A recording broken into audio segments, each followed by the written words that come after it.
자, 계속해서 마켓나우 2부로 이어가도록 하겠습니다.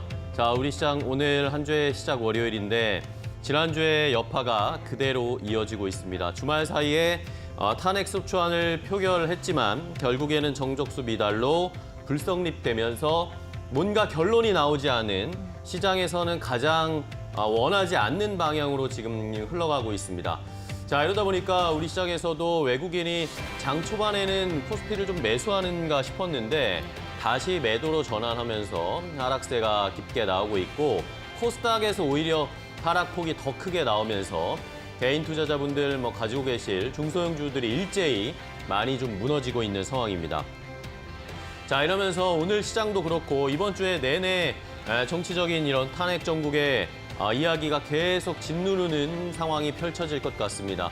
일단은 민주당 쪽에선 예고하는 게 이번 주말에 또다시 한번 탄핵 표결을 진행할 것이다 라는 이야기가 나오고 있기 때문에 계속 뉴스 플로우를 확인하면서 시장의 변동성, 그렇다고 해서 저희가 투매하거나 그런 상황을 맞아들이지는 않아야 되겠죠. 시장을 잘 면밀히 지켜보셔야 되겠습니다. 네.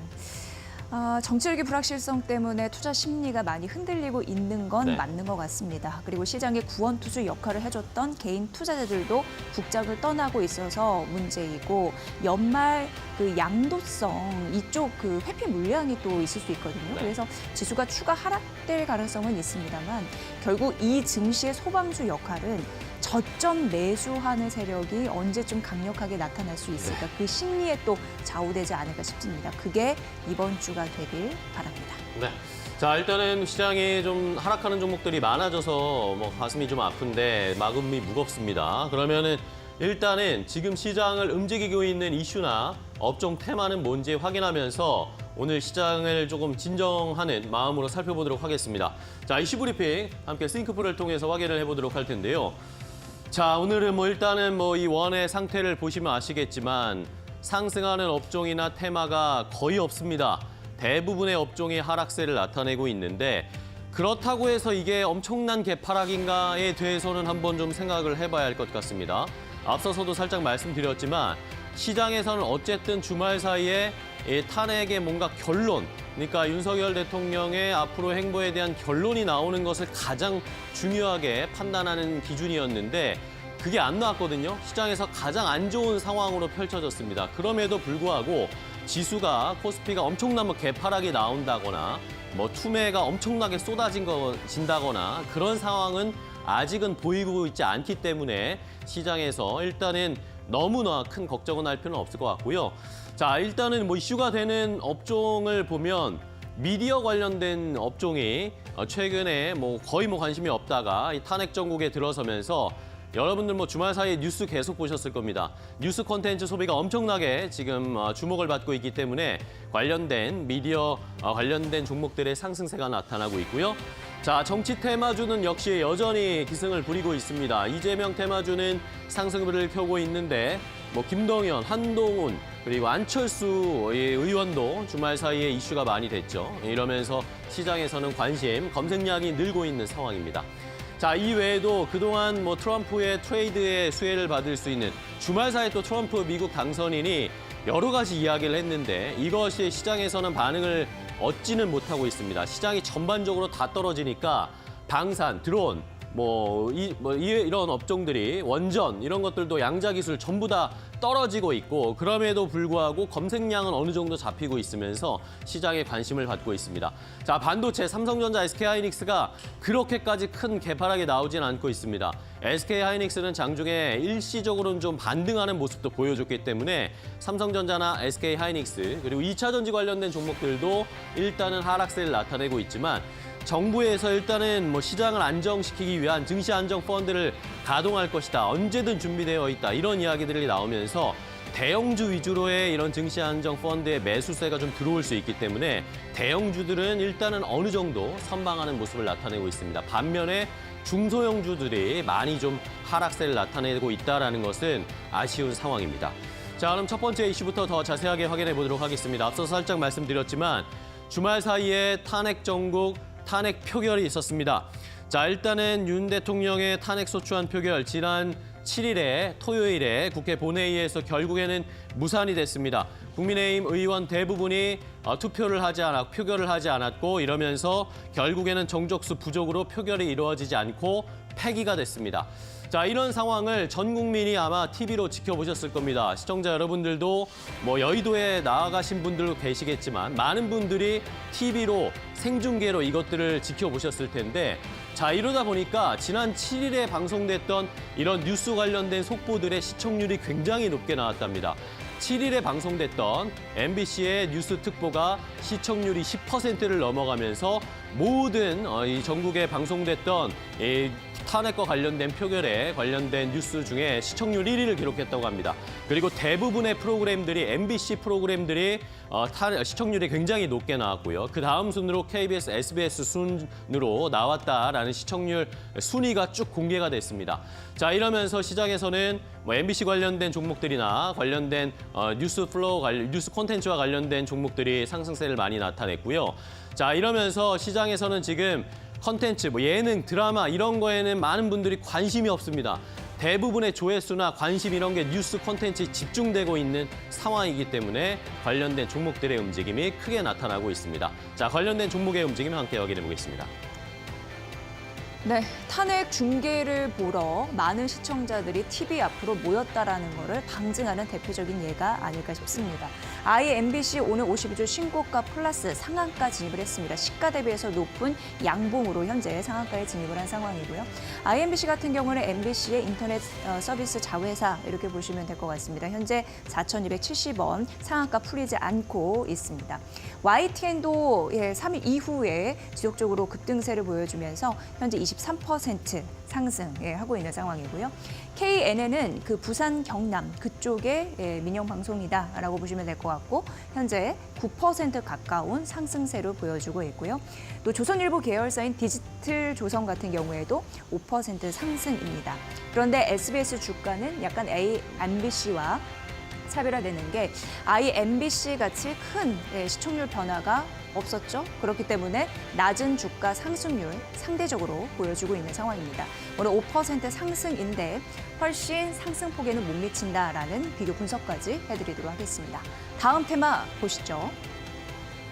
자, 국내 시장은 지금 탄핵 정국으로 소용돌이에 빠졌지만 트럼프 당선인의 이야기는 저희가 계속 체크해 봐야 합니다. 왜냐하면 어쨌든 이 탄핵 정국 이후에는 시장이 언젠간 안정될 테니까요. 그리고 나서는 저희가 트럼프 당선인의 앞으로의 정책이나 방향성을 주목해야 하는 상황입니다. 그것 따라서 시장이 올라갈 수 있기 때문입니다. 자, 그렇기 때문에 트럼프의 주말 사이에 트럼프가 여러 가지 이야기를 했습니다. 당선된 이후에 처음으로 MBC 방송과 미국의 NBC 방송과 인터뷰를 했는데 여기에서 나온 말들을 체크해 봐야 되겠습니다. 일단은 나토에 관련된 나토 탈퇴 가능성에 대해서 이야기를 했습니다. 자, 만약에 그들이 청구서를 지불한다면 그렇다. 이 나토와 관련된 이 계속 가입 존속 여부를 한번 생각해 봐야 한다라고 언급을 했고요. 만약에 유럽이 미국을 공정하게 대우하지 않는다면 탈퇴할 가능성 고려해야 된다. 결국에는 유럽을 포함한 나토 국가들이 일정 부분의 금액을 지불하거나 뭔가 반대급부가 있지 않으면 나토 탈퇴해버릴 수도 있다라고 역시 그 전에 얘기했던 입장을 견지했습니다. 트럼프 당선인의 말이었고요. 자, 여기에다가 주말 사이에 또 트럼프 당선인이 프랑스에 갔습니다. 파리에 갔는데 여기에서 마크롱 대통령과 우크라이나 젤렌스키 대통령과 셋이서 회담을 했습니다. 자, 여기에서 어떤 이야기가 나올 것인가 궁금했는데 결국에는 종전 이야기였습니다. 이 회담을 하고 나서 푸틴 러시아 대통령에게 당장 종전해야 한다라고 언급을 했고요. 자, 여기에서 이 러시아 쪽의 반응도 있었는데 지금 종전이 안 되는 건 우크라이나가 협상을 하지 않고 있기 때문에 종전이 안 되는 것이다라고 러시아 쪽에서도 반응이 나왔습니다. 자, 어쨌든 러시아 쪽에서도 이 의미는 종전에 대한 생각을 하고 있다라는 식으로 우리가 해석을 할 수 있기 때문에 우크라이나 재건, 방산과 관련된 종목들의 움직임을 체크를 해봐야 되겠습니다. 자, 여기에다가 또 금융과 관련된 이야기도 조금 있었는데 파월 연준 의장을 해임할 계획이 없다. 오히려 이렇게 얘기를 했습니다. 이러면서 파월 의장이 계속 유임될 것인지 그리고 관세와 관련된 이야기 역시 취임 첫날 관세 때릴 것이다. 강행할 것이다. 이 입장을 견지하고 있는 상황입니다. 자, 그럼 방산과 관련된 종목들의 주가 흐름 좀 일단 체크를 해보겠습니다. 네, 방산 관련주 일부러 덩치 큰 종목들 위주로 골라봤습니다. 하나 에어로스페이스는 30만 원 선 이탈하면서 4거래 연속 약세 흐름을 보여주고 있습니다. 주가의 흐름은 이렇지만 사실 증권사에서는 아직도 긍정적인 포인트를 놓치지 않고 있고 투자 의견 매수, 현대차증권 같은 경우에는 목표 주가를 오히려 42만 원으로 올려 잡은 흐름들이 나타나고 있습니다. 트럼프 2.0 시대가 되면요. 아무래도 러시아, 우크라이나 그 또 세태가 또 달라질 수 있는 상황이고 유럽 같은 경우에도 각자 도생할 가능성이 있어서 수주 경쟁력과 더불어서 앞으로 실적 성장도 긍정적일 것이다라는 이유를 냈습니다. 42만 원 목표 주가 상향한 흐름들 챙겨보시면 될 것 같고요. 현대 로템이 4거래 연속 빠지면서 현재 2.4% 하락하고 있거든요. 근데 특징적인 건 외국인 수급에 있습니다.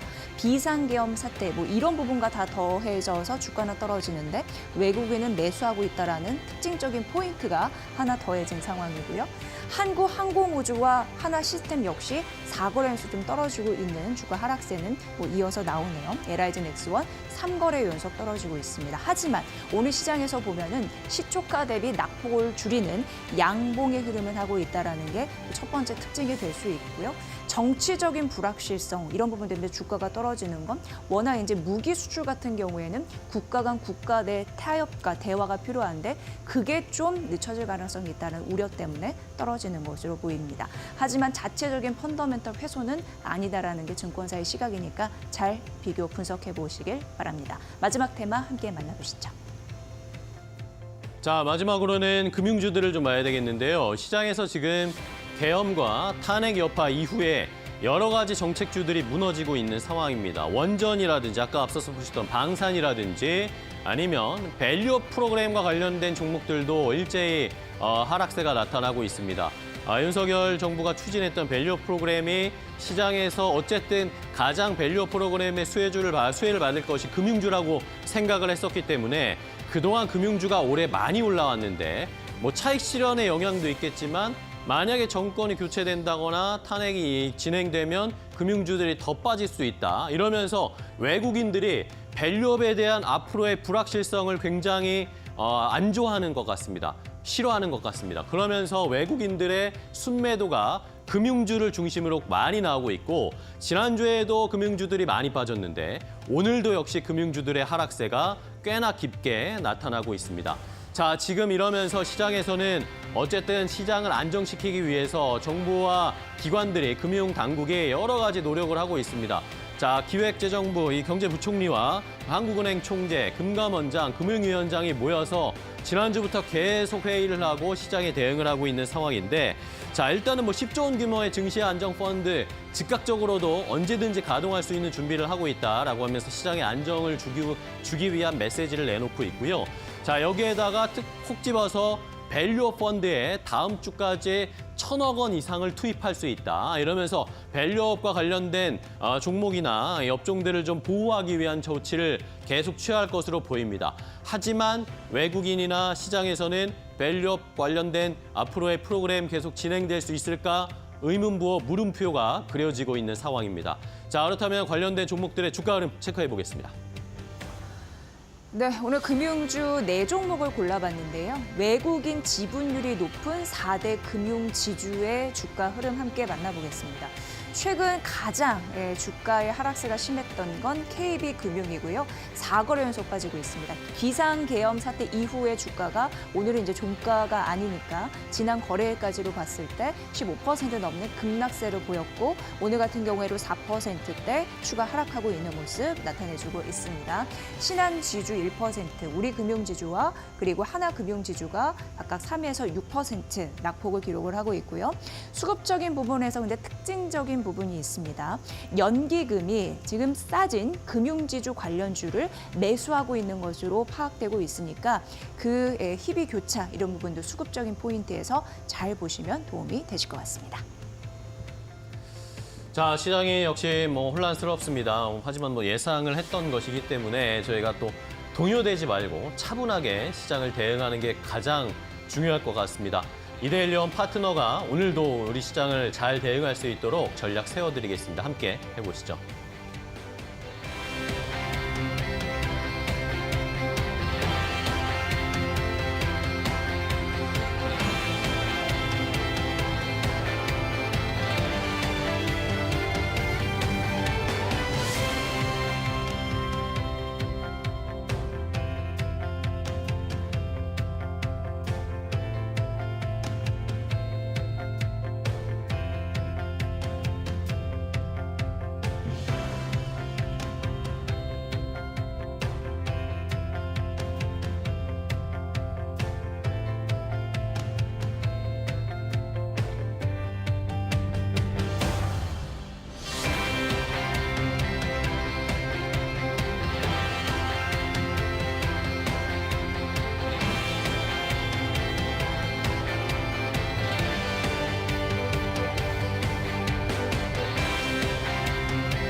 네, 이데일리온 라이브 시간으로 이어가 보겠습니다. 오늘도 시장 상황에 대한 궁금증들 여러분들께서 댓글창에 남겨주시면요. 저희가 실시간으로 답변을 해드리고 함께 해법을 모색하는 시간으로 이데일리온 라이브 시간을 꾸려가 보겠습니다.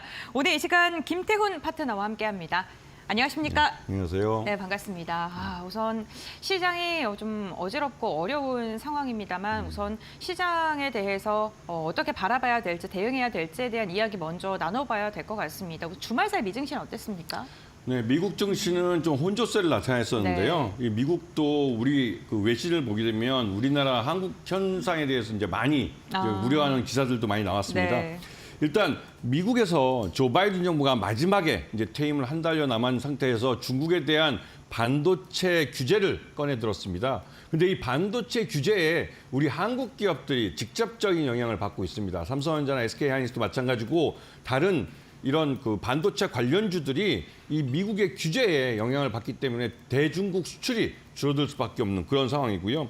여기다 테슬라 같은 경우는 로보택시와 옵티머스 같은 신사업이 나름대로 정상 궤도에서 성장해 갈 것이다라는 기대감에 얘들도 그러니까 52주 신고가를 기록하는 모습을 보여줬고요. 그리고 중국의 틱톡이라고 이것이 이제 안보 문제를 일으킨다고 해서 이게 실제로 내년 1월 달부터 미국에서 이 사용을 못 합니다. 금지가 되는데 이 영향으로 반사이익으로 메타 플랫폼도 장중 신고가를 기록하기도 했습니다. 그리고 미국에서는 이제 FOMC가 올해 마지막으로 열리는데 이제 17일, 18일 날 예정되어 있고요. 이때 기준금리의 방향이 결정될 텐데요. 요거를 결정해주는 가장 먼저 볼 수 있는 바로메타가 바로 CPI, 11일 날 발표하는 이 CPI입니다. 소비자 동향인데요. 여기에 대해서 이제 미국 연준이 지금까지는 기준금리를 인하할 것이다라는 말들이 이제 힘을 얻고 있고 실제로도 CPI가 그렇게 나쁘게 나오지 않는다면 미국은 12월 달에 올해의 마지막 기준금리 인하를 할 가능성이 큽니다. 그만큼 미국 시장은 골디락스에 접어들었다고 해도 과언이 아닌데요. 말 그대로 이제 성장을 이어가면서 인플레이션이 없고 완전 고용을 하는 그런 이상적인 시장 형태를 보여주고 있습니다. 우리나라에서는 좀 부러운 따름인데요. 지금 외신에서 또 우리나라 기사들을 이렇게 많이 쏟아내는 걸 진짜 오랜만에 본 것 같습니다. 그래도 이 미국 시장하고 우리나라하고 확실히 디커플링 된다는 걸 인정을 하시고 거기에 맞춰서 자신의 포트폴리오를 꾸려야 될 것 같습니다. 네, 알겠습니다. 미증시는 골디락스에 대한 기대감 속에 S&P와 나스닥이 사상 최고치를 연일 경신하고 있는데 이와 반대로 국내 증시는 대내적인 불확실성 리스크가 점점 더 커지면서 오늘도 시장은 하락을 하고 있습니다. 코스닥은 낙폭이 더 깊어지는 모습인데요. 우리 시장 같은 경우는 사실 글로벌 증시랑 지금 아예 반대로 움직이고 있는 모습인데 어떻게 보시나요? 일단 시장은 네. 불확실성을 가장 싫어합니다. 그런 면에서 이 윤석열 탄핵이라는 문제가 네. 모든 것을 다 휩쓸어가는 태풍이 되고 있는데요. 여기에 대해서 일단은 지난 토요일 날 저도 직접 여의도 현장에 나가서 이러한 여의도로 몰려 나온 사람들의 이제 모습을 봤습니다. 국민적 열망을 확인을 했고요. 여기에 따라서 우리 시장에서도 뭔가 이런 불확실성을 제거해 줄 수 있는 그런 모습을 보여줘야 될 것 같습니다.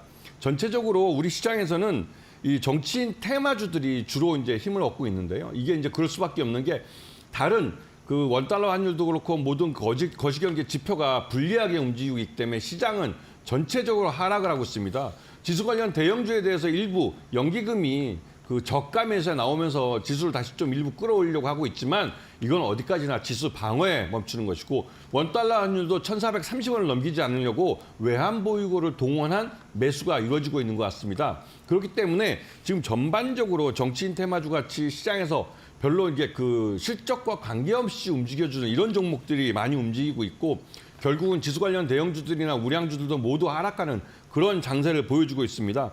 일단 지금 현재 이러한 불확실성을 어떻게 빨리 정리해 줄 것인가 이런 부분에 대해서 투자자들은 많이 보시고 계셔야 되고 마지막으로 주식 투자는 오늘이 아니라 내일을 보고 투자하는 겁니다. 지금같이 폭락이 나타났을 때 여기에 대해서 손절매를 과도하게 하다가 원금 손실을 하기보다는 그냥 물려버리는 게 낫습니다. 그리고 나중에 이러한 불확실성을 제거해주는 그런 결과들이 나올 때 V자 반등이 시장에 나온다는 걸 우리 과거 시장에서 이미 여러 차례 확인해 왔습니다. 시장에 대해서 경거망동하는 투자가 결국은 손실을 뒤집어쓰고 신중하게 대응하는 투자자들은 결국 나중에 수익을 가져갑니다. 여러분 침착하시고 한국 경제에 대해서 믿음을 가지십시오.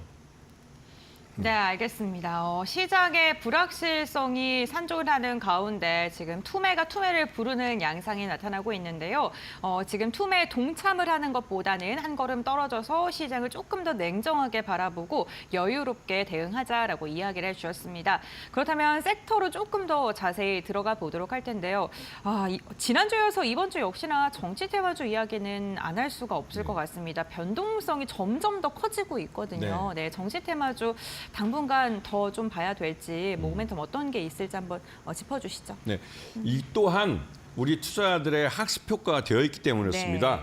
우리 투자자들은 이미 여러 번 대선과 총선 같은 정치 이벤트를 경험해봤고 그때마다 이런 정치인 테마주로 해서 이 특정 정치인들에 대한 인연, 지연, 학연 등으로 묶여져서 이런 테마주를 만드는 거를 많이 봤습니다.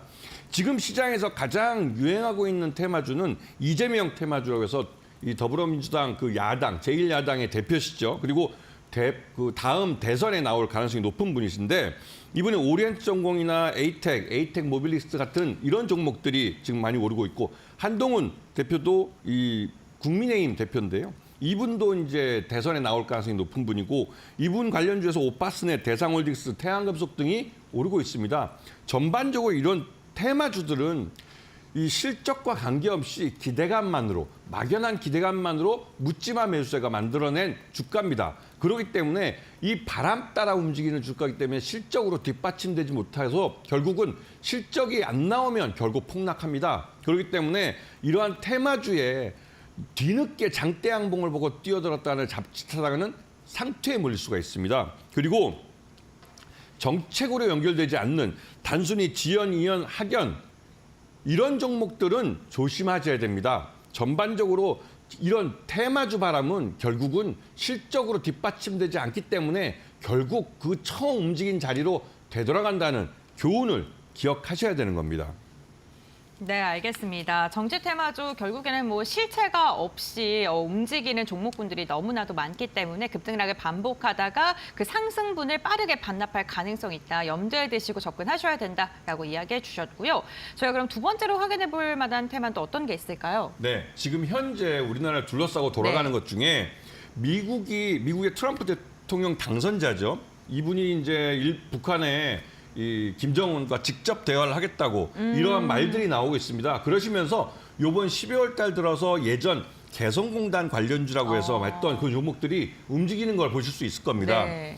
결국은 이 또한도 다 지나갈 것이지만 미국과 북한이 직접 대화를 하면 한반도 지정학적 리스크는 낮아지고 결국은 예전처럼 정경 분리에 따라서 여기에 따라서 이제 그 개성공단이 다시 한번 열릴 수 있다는 기대감이 있는 겁니다. 지금 현재 개성공단에 투자하고 참여했던 기업들은 50년 동안 계약을 해서 거기를 계속 이용할 수 있는 권리가 아직 살아 있습니다. 물론 북한이 어떻게 나올지 모르겠지만 지금 일본도 북한과 협상을 해서 북일 정상회담을 하겠다고 나서고 있고 이러한 움직임이 결국은 개성공단을 다시 한번 부활시킬 수 있지 않을까라는 기대감을 키우고 있습니다. 그렇기 때문에 좋은 사람들이나 인디에프, 부산산업같이 예전에 개성공단에 입주했던 기업들에 대해서 관심을 갖고 보실 필요가 있습니다.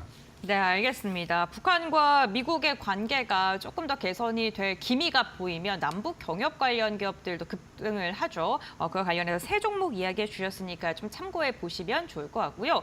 저희가 마지막으로 확인해 볼 섹터 한번 살펴보겠습니다. 우선 오늘 지난주 금요일에도 고려아연이 상승 하락을 굉장히 크게 했고 오늘도 역시나 마찬가지로 변동성 굉장히 크거든요.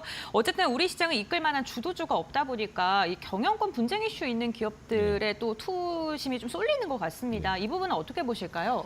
일단 지금 네. 시장 내에서 M&A라는 게 가장 큰 화두가 되고 있습니다. 그리고 M&A에 돈이 몰려가고 있고요. 네. 고려아연 같은 경우 고려아연 측이나 영풍 쪽이나 양쪽에서 6조 원의 돈을 쏟아붓고 있습니다. 와, 네. 이 정도의 돈이 한 종목에 한꺼번에 몰려든 건 우리 증시 역사상 처음인 것 같고요. 이뿐만 아니라 키네마스트라고 중소기업이지만 이 업체도 경영권 분쟁을 겪고 있습니다. 오늘 같은 장에서도 강세를 나타내고 있고 특히 소노 인터내셔널 이 회사 같은 경우는 요번에 그 대명 소노 시즌이라는 회사 상장이 돼 있고 그 회사의 지주회사인 소노 인터내셔널 IPO가 실시될 예정입니다. 이에 따라서 TA 항공에 대한 적대적 M&A가 다시 시작될 수 있다는 기대감에 이런 종목들에 관심이 많아지고 있고요. 실제로 이러한 적대적 M&A는 나중에 지금 고려아연에서 벌어지고 같은 이 머니게임 양상을 나타냅니다. 어느 쪽이든 양측에서 50% 플러스 한 주만 더 가지면 확실하게 경영권을 가져갈 수 있고 그건 정기 주총이든 임시 주총이든 여기서 지분 대결로 결과를 만들어내겠죠. 즉 이사회를 차지하게 되는 겁니다. 이 경영권 싸움에서 마지막 그 한 주를 사기 위해서 묻지마로 매수를 계속 주문할 수밖에 없는 상황이죠. 고려아연 같은 경우 지난주 금요일 날 폭락했습니다. 그 폭락했던 이유는 금감원이 이런 금융자본이 산업자본을 지배하는 것을 그것이 문제가 있다 해서 금산분리법에 대해서 검토하겠다라는 말이 나왔고 이것은 MBK 파트너스에 대한 문제이기도 하기 때문에 이것 때문에 이제 이 경영권 분쟁이 이제 끝나는 게 아닐까라는 우려 때문에 차익 실현 매물이 쏟아져서 주가가 폭락했던 것입니다. 하지만 일단은 MBK 파트너스가 금감원에 소명을 했고 이에 따라서 이 지분 경쟁이 계속 될 수밖에 없는 그런 상황이 벌어지고 있는 모습이죠. 그래서 지금 이런 M&A 관련주들은 오늘보다는 내일을 생각하면서 저점에서 매수에 들어가는 것이 훨씬 더 유리한 그런 판단이 아닐까. 물론 싸게 사고 더 많은 종목을, 더 많은 수량을 살 수 있는 게 매수의 목적이라는 걸 잊지 마시고 시장을 접근하셔야 됩니다. 네, 알겠습니다. 이 고려아연 같은 경우에는 20일 날 주주 명부가 폐쇄가 되죠. 이를 앞두고 지금 더 변동성이 커지고 있다, 확장 국면에 들어가 있다라는 점도 좀 염두를 해두셔야 될 것 같고요. 경영권 분쟁 관련 기업들 가운데 지금 조정받고 지금 유의미한 반등을 보이지 않고 있는 기업들 지금부터 좀 눈여겨봐도 괜찮다라고 말씀을 해주시면서 여러 가지 종목군들 언급을 해주셨습니다. 그렇다면 오늘 공략주 한번 이야기를 나눠보도록 하겠습니다. 시장이 이렇게 혼란스러운 가운데서 우리가 지금 좀 눈여겨볼 만한 종목이 있을까요? 네, 주식 투자는 네. 오늘이 아니라 내일을 보고 하는 겁니다. 그렇기 때문에 지금 원달러 환율이 굉장히 좀 1,430원에 막혀 있지만 네. 결국은 외신 보도를 지난 주말 사이에 나온 걸 보면 1,500원까지 보는 데도 있습니다. 그렇기 때문에 이 현대코퍼레이션에는 종합 상사주를 좀 말씀드리고 싶습니다. 이 종합 상사는 말 그대로 무역을 하는 회사입니다. 원달러 환율이 달러가 높고 원화가 싸면 그만큼 한국 상품들에 대한 가격 경쟁력이 좋아집니다. 그렇기 때문에 현대코퍼레이션 같은 경우는 실제로 수출이 많이 이루어질 수가 있죠. 문제는 나가는 배들의 물건을 가득 채워서 한국 메이드 인 코리아 상품들을 보내지만 들어올 때는 수입하는 게 원화가 싸기 때문에 수입하는 물량이 적어진다는 것이죠. 그런 문제 때문에 특히나 중국 쪽에서 더 값싼 물건들이 우리나라에 많이 들어올 수 있습니다. 일단 원달러 환율이 지금 1,430원이지만 장기적으로 더 올라갈 가능성이 크기 때문에 내년 1월 달에는 인플레이션에 대한 우려가 굉장히 높아지고 있습니다. 이미 한국은행에서도 RP 매입을 통해서 시장에 돈을, 유동성을 많이 뿌린 상태고 계속 뿌리겠다고 했기 때문에 우리 한국 사회에서 인플레이션은 피해갈 수 없는 그런 위기가 되고 있습니다. 그렇기 때문에 이러한 현대코퍼레이션 같이 수출하는 기업들, 종합 상사주들에 대해서 관심을 많이 가지셔야 되고 현대코퍼레이션은 나중에 현대아산과 함께 북한의 개성공단에 대한 사업도 같이 할 수 있는, 즉 북한에 대한 지하자원이나 이런 것들도 거래할 수 있는 그런 종목이기 때문에 장기적인 안목으로 현대코퍼레이션에 대해서 관심을 갖고 보셔야 될 타이밍이고요. 그리고 이 현대코퍼레이션은 최대주주가 현대코퍼레이션 홀딩스라는 지주회사고 그리고 2대주주가 KCC입니다. 그래서 이런 종목들 잘 봐주시면 좋을 것 같고요. 현대코퍼레이션에 지금 보시게 되면 매수가는 19,000원 정도를 보시고 손절가는 18,500원 짧게 가져가셔야 됩니다. 목표가는 27,000원을 1차적으로 볼 수가 있을 것 같습니다. 네, 현대코퍼레이션 매수가가 19,000원, 손절가 18,500원, 목표가 27,000원으로 제시해 주셨고요. 어쨌든 주요 주주 국민연금도 있고 KCC도 있고 굵직굵직한 회사들이 많이 있기 때문에 이로 인한 기대감까지도 언급을 해주셨습니다. 시장의 분위기가 이렇게 좀 전반적으로 안 좋다 보니까 환율에 대한 이야기를 해주셨는데 어쨌든간 그렇다면 파트너님도 원달러 환율이 1,500원대까지 간다고 보시는 걸까요? 그 1,500원대 그 원달러 환율 바로 보기는 어렵겠지만 네. 전반적으로 지금 가는 방향은 그쪽으로 가고 있습니다. 그리고 특히나 우리 한국 시장에서 한국은행이 이 단기 그 RP를 매입해서 단기적으로 시장에 돈을 풀고 있기 때문에 네. 원화 가치가 떨어지는 건 어쩔 수 없는 흐름입니다. 그러니까 유동성을 공급을 하고 시장 안정화 조치를 취하기 때문에 원화 가치가 상대적으로 좀 떨어질 수밖에 없다라고 이야기를 해주셨고 이 부분도 염두하시면서 투자 전략 세우실 때 좀 참고를 해보셔야 될 것 같습니다. 이렇게 어려운 시장 속에서도 우리가 저점을 잘 딛고 상승하는 종목을 잘 엄선한다면 그래도 반등장의 기회를 모색해 볼 수 있겠죠. 그러한 종목군들로 오늘 또 이야기해 주셨으니까요. 시청자분들도 참고해 보시면 좋을 것 같습니다. 오늘 말씀은 여기까지 듣겠습니다. 고맙습니다. 고맙습니다.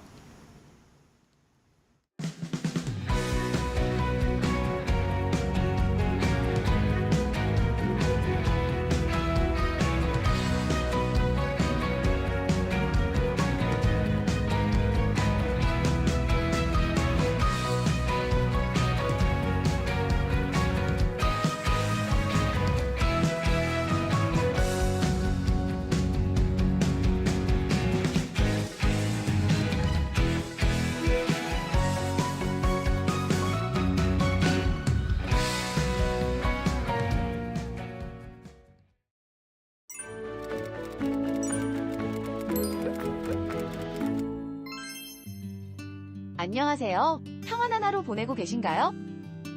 오늘은 RP에 대해 알려드리려고 해요. 최근 한국은행에서 시장이 안정화될 때까지 비정리 RP 매입을 시작한다는 기사 한 번쯤은 보셨죠? 그래서 오늘은 RP에 대해 알려드리는 시간을 준비했습니다. 먼저 RP는 우리말로 환매조건부 채권을 의미합니다. 쉽게 말해서 다시 사는 조건으로 파는 채권인 거죠. 돈이 필요한 주체가 자신이 가진 채권을 판매하면서 동시에 이 채권을 나중에 다시 사겠다는 약속을 합니다. 돈을 빌리고 채권을 담보로 맡기는 거래라고도 볼 수 있는 거죠. 여기에서 중요한 포인트 하나는 약속한 기간 동안의 이자율이 적용된다는 것입니다. 즉, 채권을 다시 사갈 때는 약속한 이자를 더해서 돈을 내고 다시 채권을 돌려받는 거죠. RP가 유용한 이유는 무엇일까요? 돈이 필요한 사람에게는 유동성을 제공하고 돈을 빌려주는 쪽에는 안정적인 투자 수단이 되기 때문이죠. 코로나 시기 한국은행은 3개월간 매주 1회 정례적으로 RP를 매입하는 방식으로 금융기관에 유동성을 공급했었는데요. 이번 한국은행의 RP 매입은 매입 한도나 만기를 사전에 정하지 않고 시장 수요에 맞춰 신청 금액을 전액 공급하는 형태로 진행합니다. 규모와 기간을 시장의 상황에 따라 유동적으로 판단해 사실상 무제한의 유동성을 공급하겠다는 거죠. 우리나라에서 RP 거래는 거래 주체를 기준으로 금융기관과 일반 고객 간에 이루어지는 대고객 RP, 금융기관 간에 이루어지는 기관 간 RP, 그리고 한국은행의 공개시장 운영 수단으로서 한국은행과 금융기관 간에 이루어지는 한국은행 RP로 구분됩니다. 어떠셨나요? RP에 대해 좀 더 쉽게 이해가 되셨나요? 앞으로도 더 좋은 정보, 더 좋은 소식 전할 수 있도록 노력하겠습니다.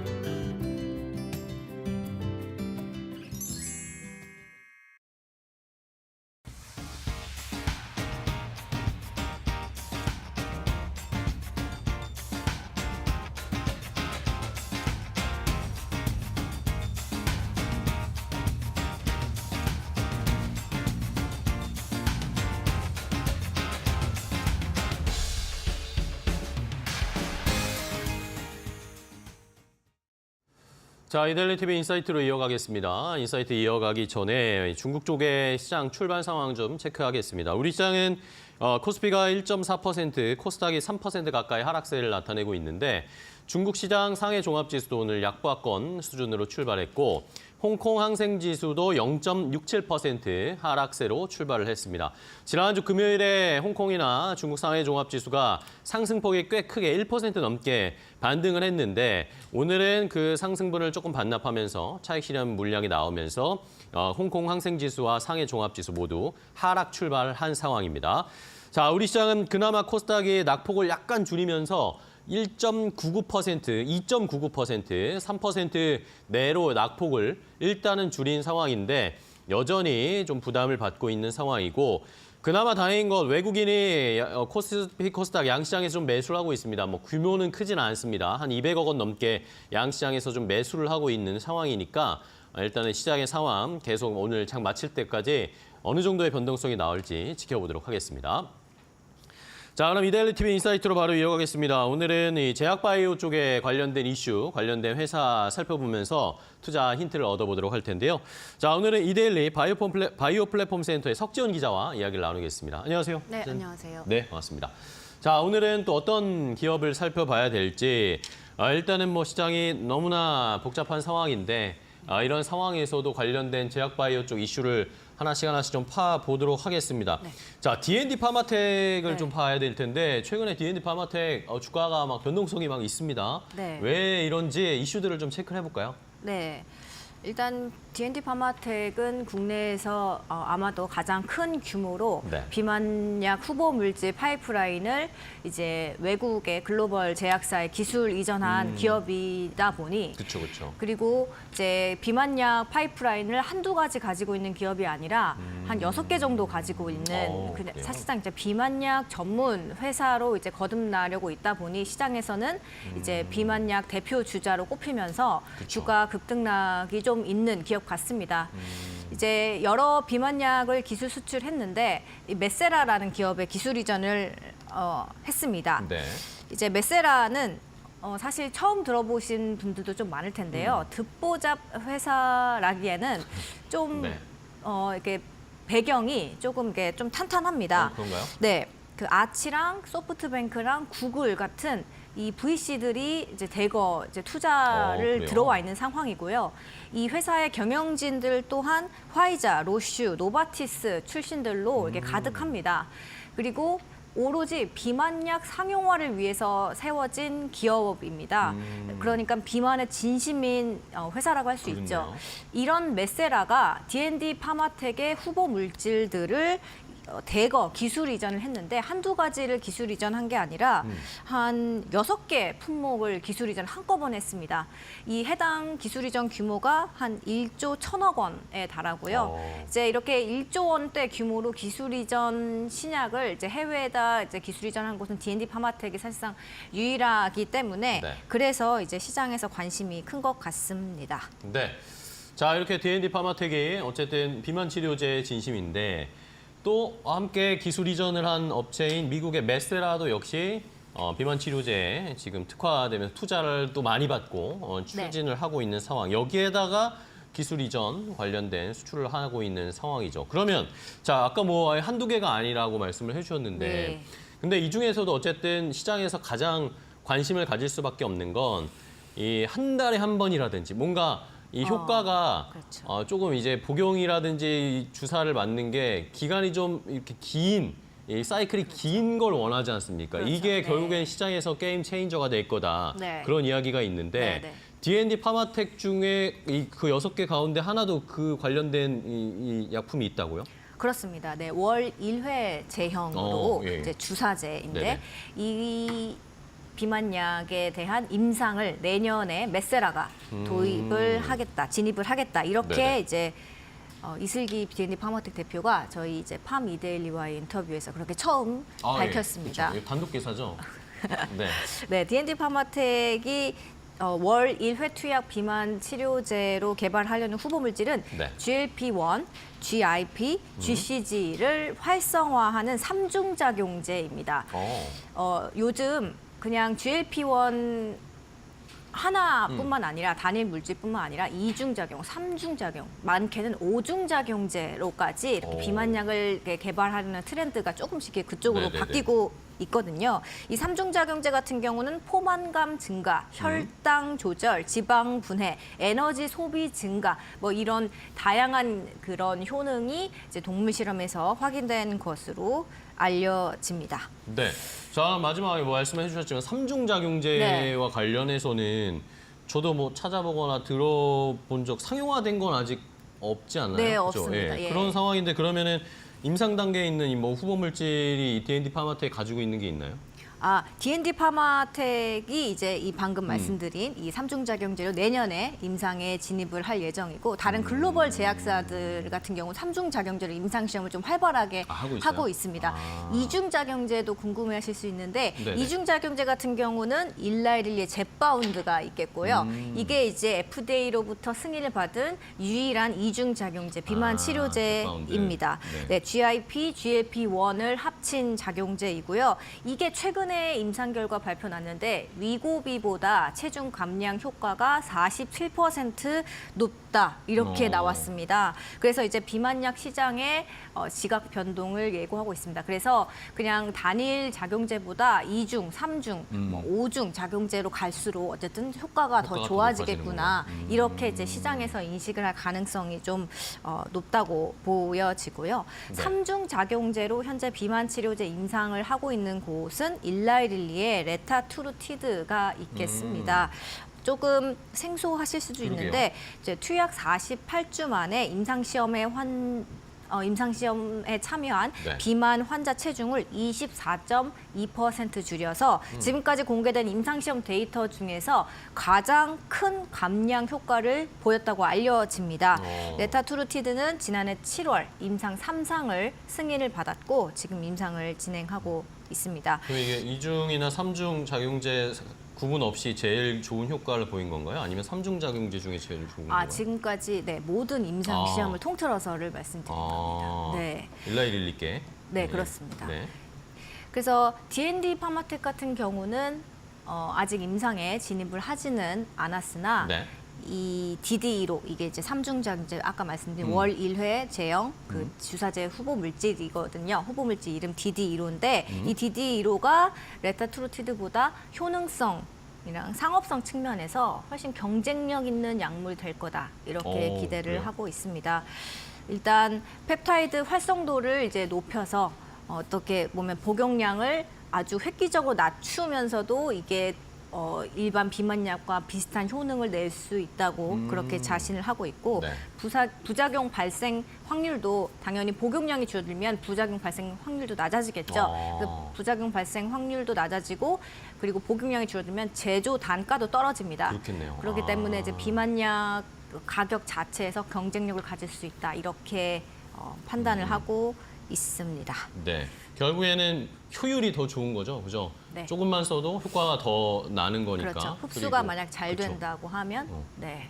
그 효율이 좋은 어쨌든 삼중작용제 비만약을 지금 개발을 하고 있는 D&D 파마텍인데, 자, 근데 어쨌든 뭐 비만 치료제 시장에서는 이 말씀을 계속 드리는 것처럼 투약 기간이라든지 주사 이 기간을 늘려서 효과는 계속 유지를 하거나 더 좋게 만들면서 불편을 줄이고 편하게 복용하거나 주사를 맞게 하는 그게 가장 중요한데, 그러면 저희가 가장 많이 들었던 건 어쨌든 암젠 쪽이잖아요. 네, 암젠이 네. 뭐 지난주에도 저희가 잠깐 말씀을 해드렸던 것 같은데, 암젠은 지금 월 1회 투약 비만 치료제 임상 어떻게 진행되고 있나요?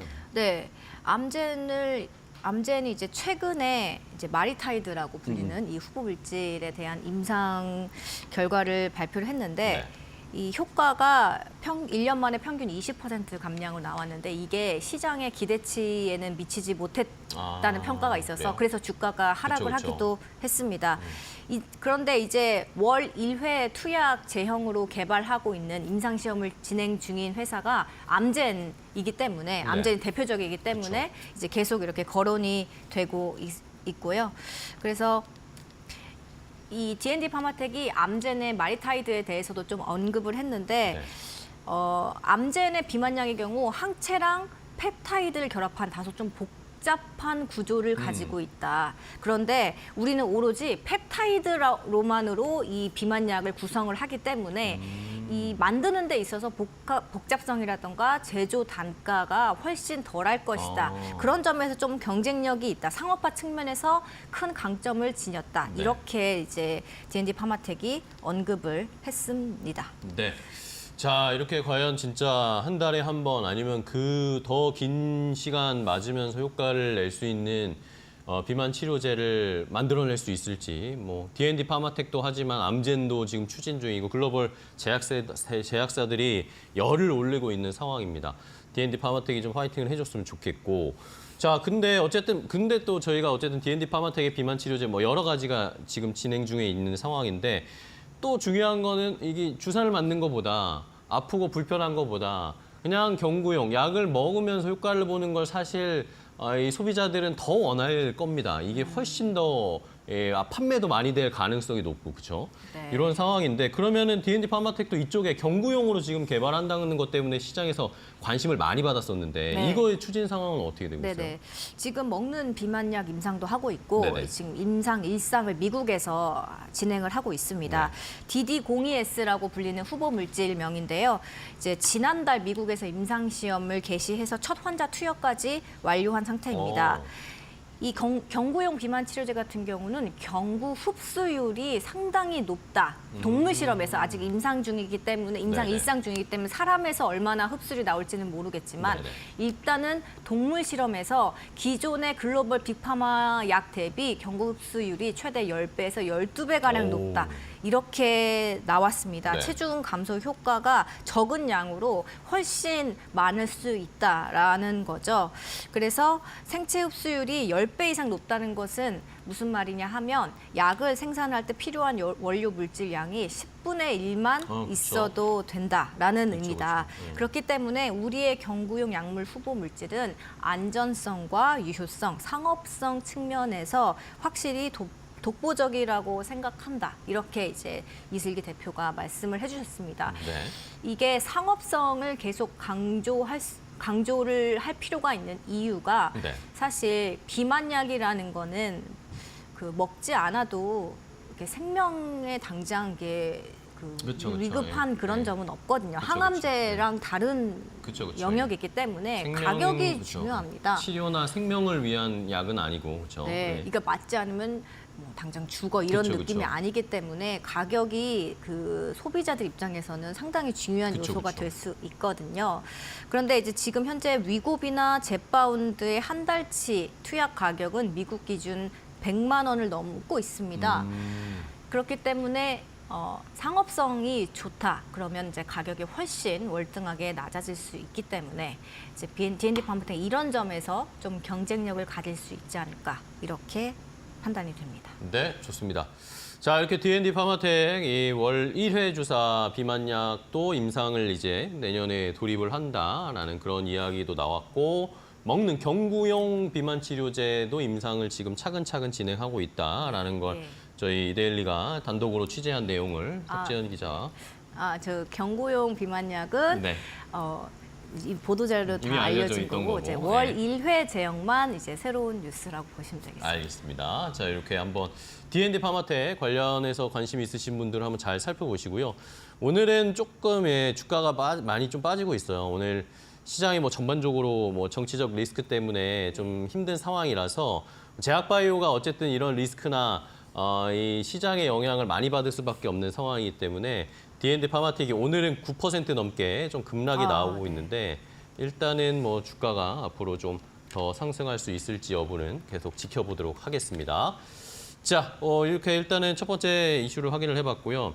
자, 여기에다가 또 살펴봐야 될 것이 제약바이오가 아까 저도 말씀드렸지만 지금 우리 시장을 포함해서 탄핵 정국으로 이제 돌입이 됐기 때문에 제약바이오가 어쨌든 변동성도 있는 상황인데 원래 기본적으로 변동성이 좀 있는 게 제약바이오인데 시장이 안 좋다 보니까 이게 더 출렁거리고 있습니다. 이제는 뭐 이 정치 연관된 종목들로 엮이면서 주가 흐름이 더 변동성이 심했는데 지난주에도 저도 이 제약바이오 좀 보니까 막 급등하고 급락하고 이런 종목들이 막 나뉘더라고요. 일단은 DTNCRO가 지난주에 또 갑자기 막 튀어 올랐습니다. 네, DTNCL 오늘도 지금 오르는 것 그런가요? 같은데요. 네. 네, 한동훈 국민의힘 대표의 테마주로 엮이고 있죠. 엮였죠. 예. 네, 그래서 이제 지난주 금요일에는 아마도 상한가를 갔고요. 그리고 오늘 오전에도 한 대표가 이제 윤 대통령을 대신해서 이제 사실상 국정 운영을 맡는 듯한 그런 모습이 연출이 되면서 그쵸. 또 급등세가 보이는 것 같습니다. DTNCRO가 현재까지 뭐 어떤 내용을 담은 보도자료를 내거나 특별한 이제 호재 이슈가 있는 건 아닙니다. 네. 그런데 이성규 사회이사가 이제 한동훈 대표와 같은 서울대 법대 미국 컬럼비아 로스쿨 동문 이런 뉴스가 알려지면서 이 뉴스 하나 때문에 한동훈 테마주로 분류가 되고 있고 그래서 지금 오르는 것 같습니다. 네. DTNCRO에 대해서 뭐 잠깐 말씀드리면 네네. 임상시험 수탁 기관이고요. 제약사 의뢰를 받아서 임상시험을 설계를 해주고 또 컨설팅, 모니터링, 허가 대행까지 해주는 이런 업무를 맡고 있습니다. 국내 CRO 업계에서는 선두로 꼽히는 이미 뭐 CRO 부분에서만 봐도 좀 잘하고 있는 그런 기업이긴 합니다. 네. 지난해 매출이 약 266억 원, 올해 3분기까지는 243억 원 기록을 하면서 매출도 뭐 200억 원대긴 하지만 그래도 이제 국내 이제 CRO 업계 중에서는 이제 네. 선두를 달리고 있고요. 정치 테마주가 이렇게 갑자기 바이오 업계에 와서 이제 움직이기 시작한 거는 한 지난 4일쯤부터로 좀 보입니다. 그렇죠. 이제 윤 대통령이 자진 사퇴를 해야 한다는 목소리가 나오면서 차기 대권 주자로 언급되는 그 주요 이재명, 한동훈, 오세훈 이렇게 그 테마주들 중에서 바이오 사업을 영위하는 그런 곳들의 주가가 좀 날뛰었는데요. 서린바이오도 그렇고 오리엔트 바이오 같은 경우도 좀 주가 급등락이 심한 것 같습니다. 네. 자, 근데 뭐 어쨌든 뭐 사회이사가 이성규 사회이사가 DTNCRO의 사회이사인데 이 인물이 어쨌든 뭐 한동훈 이 국민의힘 대표와 서울대 법대 미국 콜롬비아 로스쿨 동문이다라는 것 때문에 뭐 사회이사인데 이렇게까지 사내이사도 아니고 사회이사인데 이렇게까지 뛰어오르는 거에 대해서는 조금 의문입니다. 그렇죠? 뭐 원래 뭐 정치 테마주가 뭐 다 이런 식으로 그냥 뭐 인위적으로 엮고 이런 성향이 강하지만 그러면 이오플로우 쪽에서 DTNCRO 측에서는 뭐라는 코멘트가 있나요? 전혀 관련이 없다고 이제 계속 선을 적극적으로 긋고 있고요. 네. 왜 오른지 모르겠다. 이게 이제 아마 사실상 공식 입장입니다. 그렇습니다.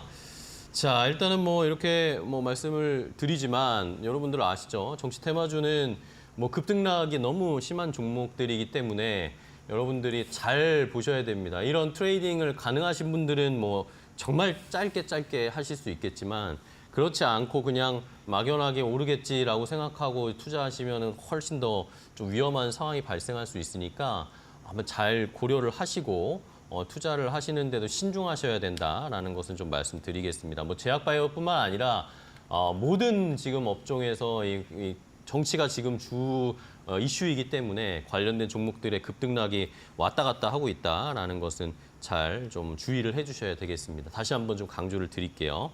자, DTNCRO도 뭐 변동성이 심했지만 지난주에는 또 이오플로우도 주가 변동이 굉장히 심했어요. 이건 또 다른 이슈 때문에 네, 그런 건데 악재 이오플로우는 공시가 또 왜 이런가요? 네, 악재 공시가 나왔습니다. 어떤 공시가 네. 나왔죠? 지난 4일에 미국에서 판결 결과가 나와서 이를 공시했는데 그 영향이 좀 컸습니다. 네. 이오플로우랑 미국의 인슐렛이라는 기업과의 해외 지적 재산권 침해 및 부정 경쟁 소송 배심원 판결이 나왔는데요. 네. 이오플로우의 영업 비밀 침해가 인정됐습니다. 그러니까 이오플로우한테 상당히 불리한 판결이 나온 거죠.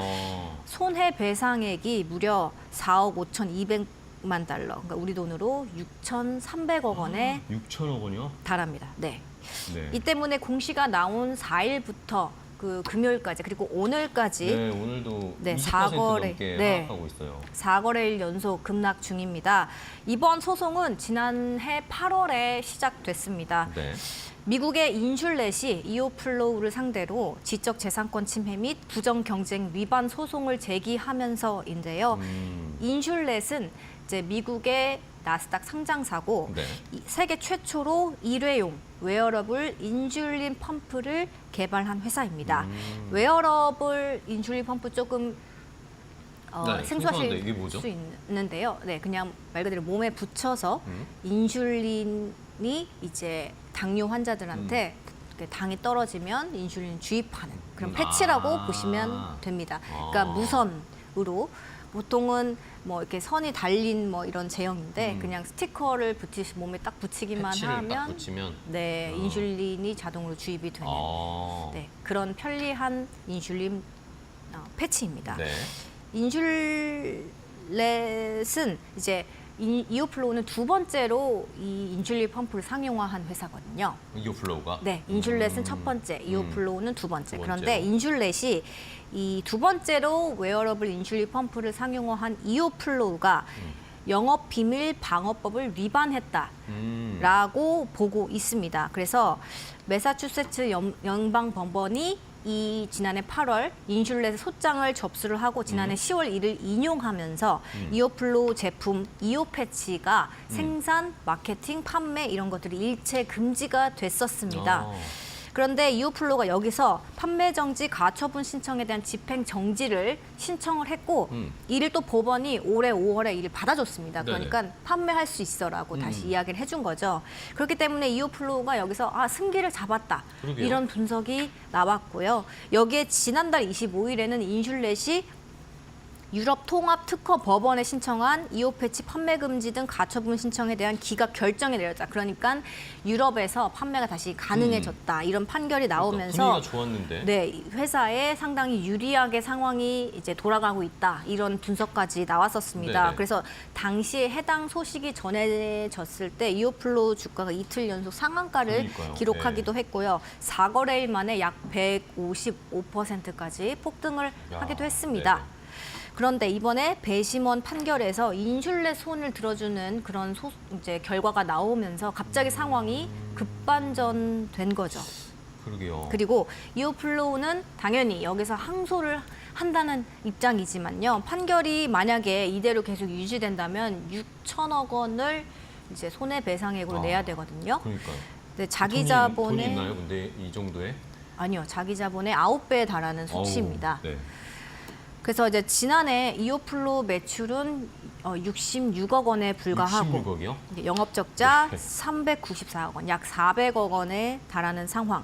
그리고 시가총액 오늘 오전 기준 1,000억 원에 달합니다. 아이고, 네. 네, 원래 회사가 이오플로우가 유상증자를 계획하고 있었습니다. 네. 그런데 자진 철회를 했고요. 이제 385억 원 규모 주주 배정 후 실권주 일반 공모 유증 진행하고 있었는데 이제 공시를 통해서 지난주 금요일 날 자진 철회한다고 밝혔습니다. 네. 자, 일단은 이오플로우 입장에서는 굉장히 좋지 않은 상황인 건 확실한 것 같아요. 일단은 6천 만약에 뭔가 이게 패소가 계속 확정이 돼버려서 이제 위약금을 물어야 되면 손해배상금을 내야 하면은 이 자금을 조달하는 것 자체도 지금 쉽지 않을 것으로 좀 보이는데 이 결과가 뭔가 또 한번 바뀔 수 있는 추가적인 항소나 이런 게 가능합니까? 그건 항소를 이제 한다는 입장이고 네. 저희 팜 이데일리의 이제 취재를 전체가 종합하면 네네. 이제 김재진 이오플로우 대표는 이제 반전에 반전을 거듭하는 그런 이제 기록을 남기겠다 이렇게 어떤 자신감을 갖고 이제 그래요? 회사가 이제 이 판결을 뒤집을 수 있는 어떤 여러 이제 방안을 준비하고 있는 걸로 보이는 그런 메시지를 전달을 하기도 했습니다만 아직까지 시장에서는 이렇게 그렇죠. 주가가 말해 주듯이 아직까지는 좀 이렇게 반전 또는 희망이 보이지 않는 그런 상황이어서 네, 좀 뭐라고 지켜봐야 하기가 좀 되겠네요. 자, 일단은 미국 쪽에서 인슐렛의 영업비밀 방어법을 위반했다라는 것 때문에 어쨌든 미국 쪽에서 패소를 했습니다. 그 전까지는 분위기들이 좀 좋아서 주가가 반등을 하는 모습이었는데 이 결과가 나오니까 지난주부터 해서 계속 미끄러지고 있는데 오늘도 17%, 18% 넘게 이오플로우가 좀 하락을 하고 있습니다. 일단은 반전을 위한 준비를 회사 측에서는 하고 있다고는 하는데 추이는 계속 좀 지켜보도록 하겠고요. 일단은 좀 주의보가 떴습니다. 이오플로우에 관련된 혹시 관심이 있으셨다거나 가지고 계신 분들은 조금 대응이 필요할 것 같습니다. 자, 이렇게 오늘 이데일리 TV 인사이트로 이야기를 나눠봤는데요. 석재훈 기자와 함께 제약바이오 쪽의 업계 상황 한번 자세하게 분석을 해봤습니다. 오늘도 좋은 인사이트 주셔서 감사하고요. 다음 시간에 또 뵙겠습니다. 네. 수고하셨습니다. 네, 감사합니다. 네, 고맙습니다.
안녕하세요. 메디토크 신일섭입니다. 오늘의 주제는 원달러 환율 1,450원 돌파 위협 국면, 뉴스 소비 급증, IMBC, YTN 미디어주 급등세입니다. 자, 우리나라만 진짜 완전히 왕따가 돼버리는 지금 상황이네요. 자, 지금 다우지수부터 한번 보겠습니다. 자, 미국은 이제 중요한 FOMC가 곧 다가오고 있는 지금 상황이고, 파월이 느끼기에도 경기가 너무 뜨겁고 주가도 너무 좋기 때문에 오히려 뭐 금리 인하를 지금 계속 1월 달에 할까 말까 다음 달을 오히려 걱정하고 있는 이런 상황입니다. 아주 행복한 고민이죠. 자, 다우존스는 지금 횡보 국면에 들어섰고요. 45,000대 마디지수 때 돌파한 거 보여드렸죠. 45,000 마디지수 때 돌파하고 지금 살짝 조정을 받으려고 45,000 밑으로 살짝 내려와 있는 모습입니다. 자, 나스닥을 보겠습니다. 자, 나스닥은 이제 2만이 얼마 안 남았습니다. 자, 나스닥이 마디지수대를 돌파하면은 이제 그 3대 지수, 필라델피아 반도지수 빼고 다 마디지수대를 점령하는데요. 다우는 45,000, 나스닥 2만, S&P 500 6,000입니다. 나스닥만 이제 2만 거의 얼마 남지가 않았어요. 그렇죠? 오늘 밤이라도 2만을 장중에라도 한번 찍을 것 같다는 생각이 들고요. 자, 19,863.14 최고가고 19,859.77에 있습니다. 뭐 나스닥이 이제 고점을 찍고 뭐 단기적으로 조정을 받는다. 그거는 아니 이 정도 올랐는데 뭐 조정받아도 뭐 할 나위가 없잖아요. 그래서 뭐 여기서 그 얘기를 하는 게 무슨 의미가 있나 싶습니다. 그러니까 지금 그거죠. 맨날 뭐 미국은 이쯤 되면은 꺾일 거야. 그러다가 이제 딱 꺾이면은 봐봐 내가 꺾인다고 했잖아. 그거를 10년 동안 만약 말했다면 10년 그러면 10년이 오른 거를 먹고 그 얘기를 하면 되잖아요. 그렇죠? 근데 10년 동안 그 엄청나게 오른 그거를 놓치고 고점을 맞추면 무슨 의미가 있는지 모르겠고요. S&P 500입니다. 저기서 뭐 정말 극단적으로 뭐 지금 IT 버블하고 비교하시는 분도 계시잖아요. 옛날에 자료도 보여드렸는데 IT 버블 때 비해서 지금 매그니피센트 7이 차지하는 비중이 더욱더 절대적이거든요. 그래서 이제 그런 부분을 지적하는 사람은 7개가 비중이 너무 많이 차지하니까 7개가 무너져 버리면은 더 큰 타격이 있을 것이다.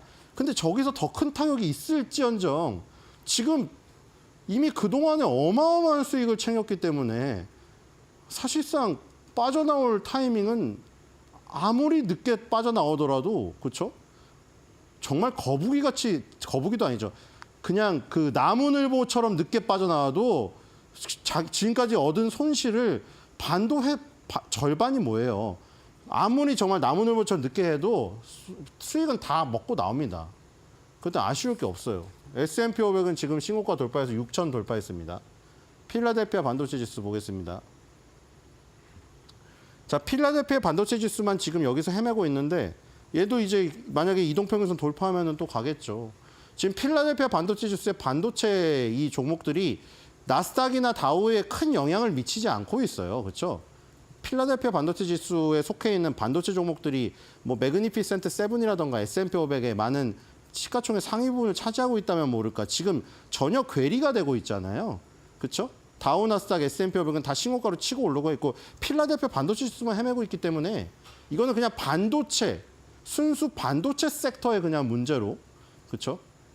치부가 될 정도입니다. 뒤로 가보겠습니다. 자, 독일은 또 저기 양봉이 나왔거든요. 지금 이게 여기부터 하나, 둘, 셋, 넷, 다섯, 여섯, 일곱, 여덟. 와, 8일 연속 양봉이 나와버렸네요. 뭐 물론 뭐 8번이면 8이라는 숫자도 그게 있거든요. 팔음도, 팔양도 해서 8번 양봉이 나면 음봉 나오고 있는데 그거야 일봉상에서 무슨 변화야 워낙에 많기 때문에 그걸 하나하나 따질 필요는 없어요. 그건 뭐 초단타 치는 사람이나 필요하겠죠. 어쨌든 지금 8일 연속 양봉이 나오는 대단한 시세가 나오고 있고요. 뒤로 가겠습니다. 정말 폭발해버렸죠. 자, 브라질은 지금 음봉이 떨어지고 있는데 자, 이거 지금 이게 데일리로 제가 나오기 때문에 일봉으로 보여드리고 있잖아요. 이거 월봉으로 지금 월봉으로 보세요. 지금 어떤 상황인지. 뒤로 가겠습니다.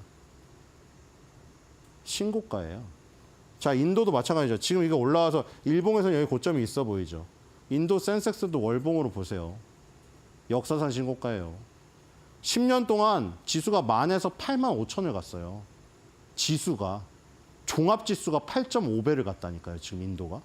요즘에 뭐 인도 투자 세미나 많이 열리죠. 그렇죠? 뒤로 가겠습니다. 뭐 애널리스트 출신들도 많이 하던데요. 자, 뒤로 가보겠습니다.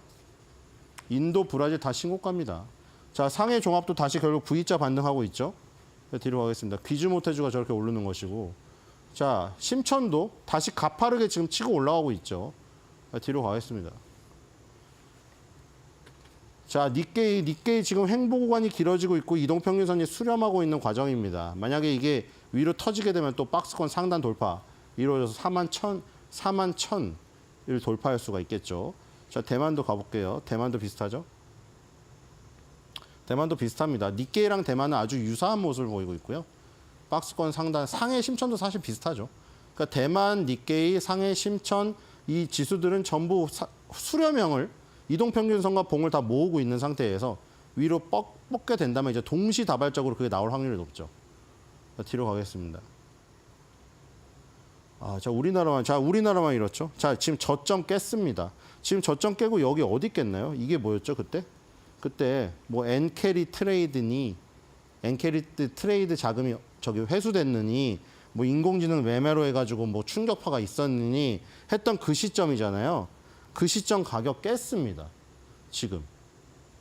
그 시점 가격을 깼다니까요. 지금. 이때 뭐 무슨 4-5가지 이유 들어서 막 뉴스에 엄청 나왔죠. 증권 방송에. 그렇죠? 그 4-5가지 이유인지 10가지 이유인지 모르겠지만 온갖 악재가 하필이면 우연적으로 뭉쳐가지고 우리가 알지도 못하는 지금 어떤 이슈로 이렇게 급락했을 때보다도 안 좋다는 거예요. 지금. 심각하죠. 뒤로 가겠습니다. 저점 붕괴. 코스닥은 한 단계 더 내려갔어요. 지금. 더 안 좋죠. 지금. 여기서 쏟아져 버린 거죠. 여기서. 지금. 상당히 위험하죠. 이게 이 박스권 하단 저점을 깼다는 게 이걸로 단기적으로 뭐 반등이 나올 수 있는데 단기적 반등이 약해버리면은 위에서 이 쏟아지는 이동평균선들의 힘을 막을 수가 없어요. 지금.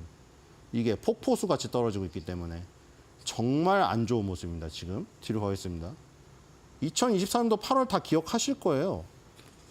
지금 원달러 환율 차트입니다. 원달러 환율 차트는 반대로 지금 거의 뭐 3바닥, 4바닥인가요? 1, 2, 3, 4, 5 막 여러 바닥을 찍고 지금 올려치고 있습니다. 2022년도 10월 달에 다 다가서고 있고요. 만약에 여기서 이걸 뚫고 오버슈팅이 나오는 순간 코스피 코스닥은 한 번 더 충격이 올 가능성이 큽니다. 지금. 이 트리거가 뭔지는 우리도 알 수 없어요. 아무도 알 수 없어요. 지나고 나서 알겠죠. 지나고 나서 그거 그러니까 뭐 주식을 안 하면 모르겠는데 지나고 나서 그거를 알고 대응하려면 이미 게임은 끝난 상황이에요. 상황이. 이미. 그거를 아는 것은 나중에 궁금증은 나중에 스스로 자연스럽게 풀리게 되는 것이고 미리 대응을 하지 않으면은 큰 충격을 입게 되잖아요. 계좌에. 그렇죠? 만약에 이게 원달러 환율이 상단 돌파가 돼버리면 코스피 코스닥은 밑에 저점이 지금 붕괴되어 있는 상태에서 더 바닥을 향해서 땅굴을 파게 되겠죠. 뒤로 가겠습니다. 상당히 위험한 국면이다. 자, WTI는 계속 안정적인 모습입니다. 요거 하나 기댈 거 있는데 뒤로 가겠습니다. 저거 하나 기댈 거가 뭐 큰 영향을 긍정적 영향을 끼치기에는 비중이 작죠. 자, 외국인이 조금 사고 있는데 35억 사고 있네요. 겨우. 그렇죠? 그리고 개인 투자자들이 지금 계속 팔고 있는데 이게 염증을 느껴서 아예 정말 이제 그렇죠? 마지막 남은 애증마저 없어져 버리는 게 아닌가 이런 생각이 들고 있거든요.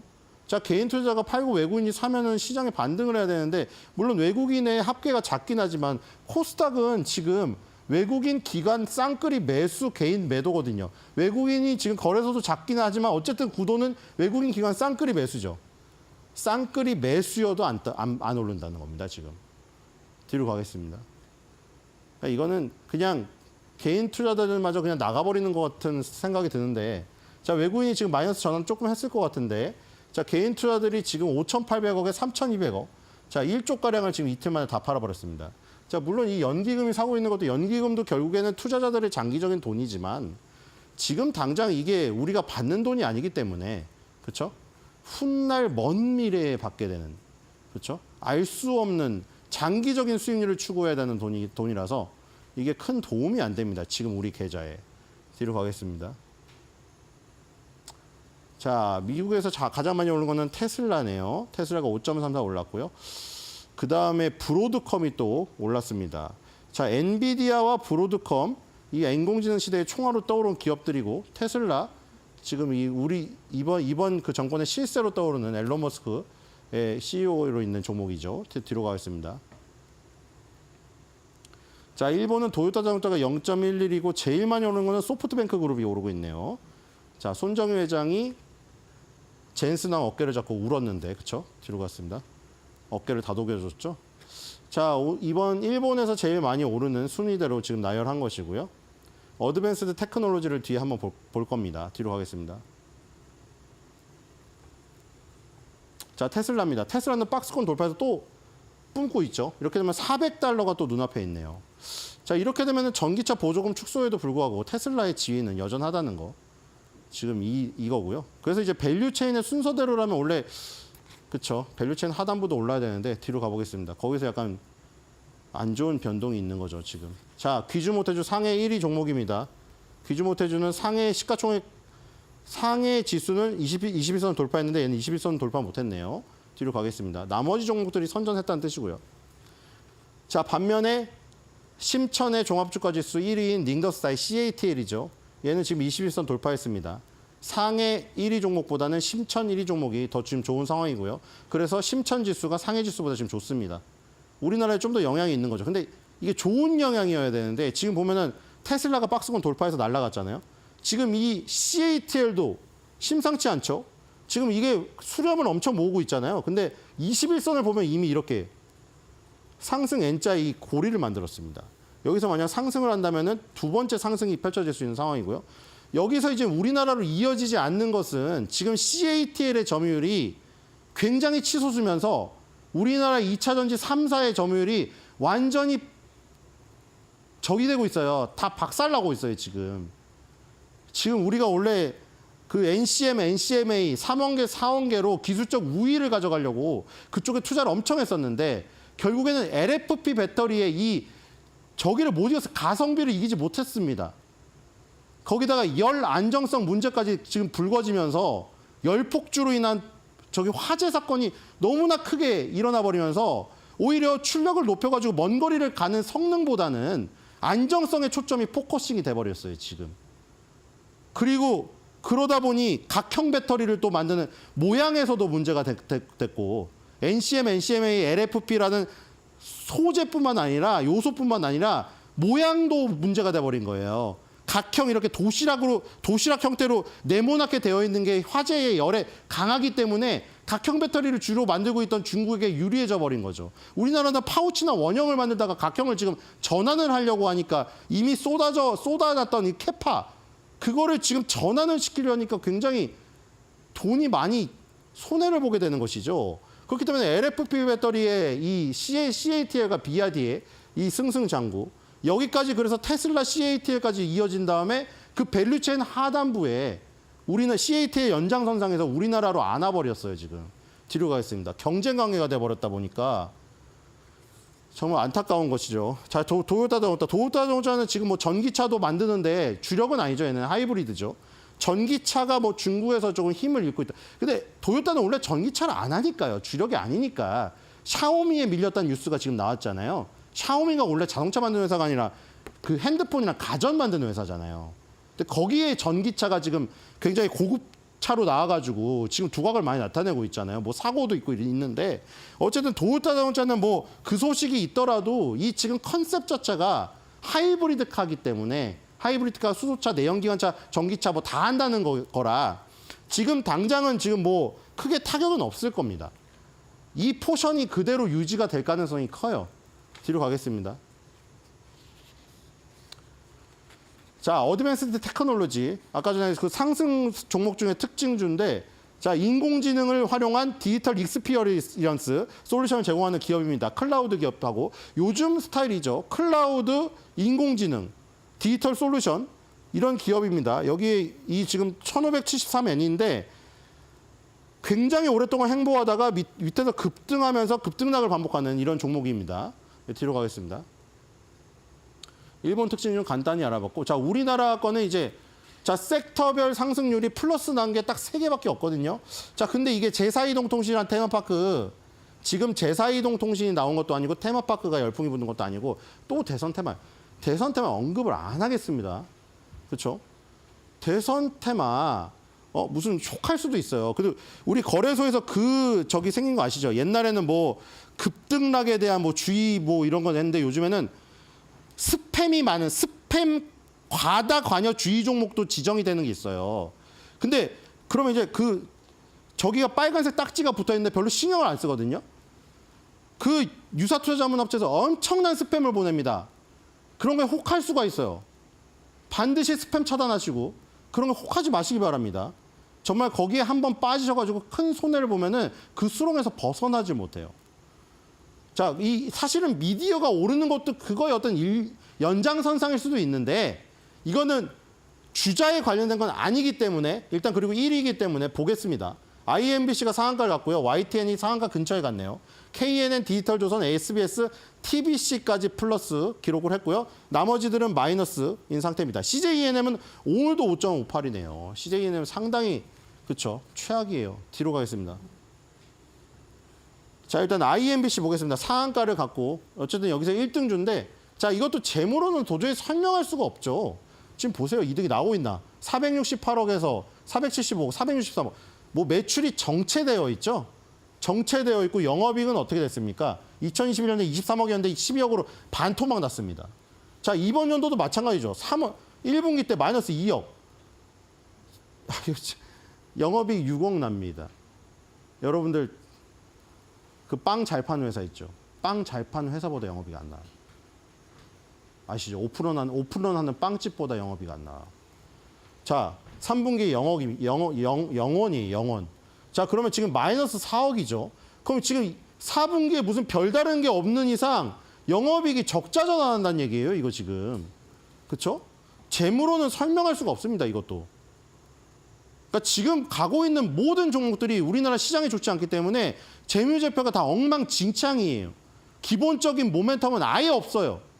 그냥 외부에서 들어온 이슈로 인해서 수급적으로 움직이는 거기 때문에 하루의 급등락이 엄청날 수 있다는 거. 지금 보시면은 이거 보세요. 이 지금 윗꼬리 아랫꼬리 엄청나게 달려있는 거 보이시죠?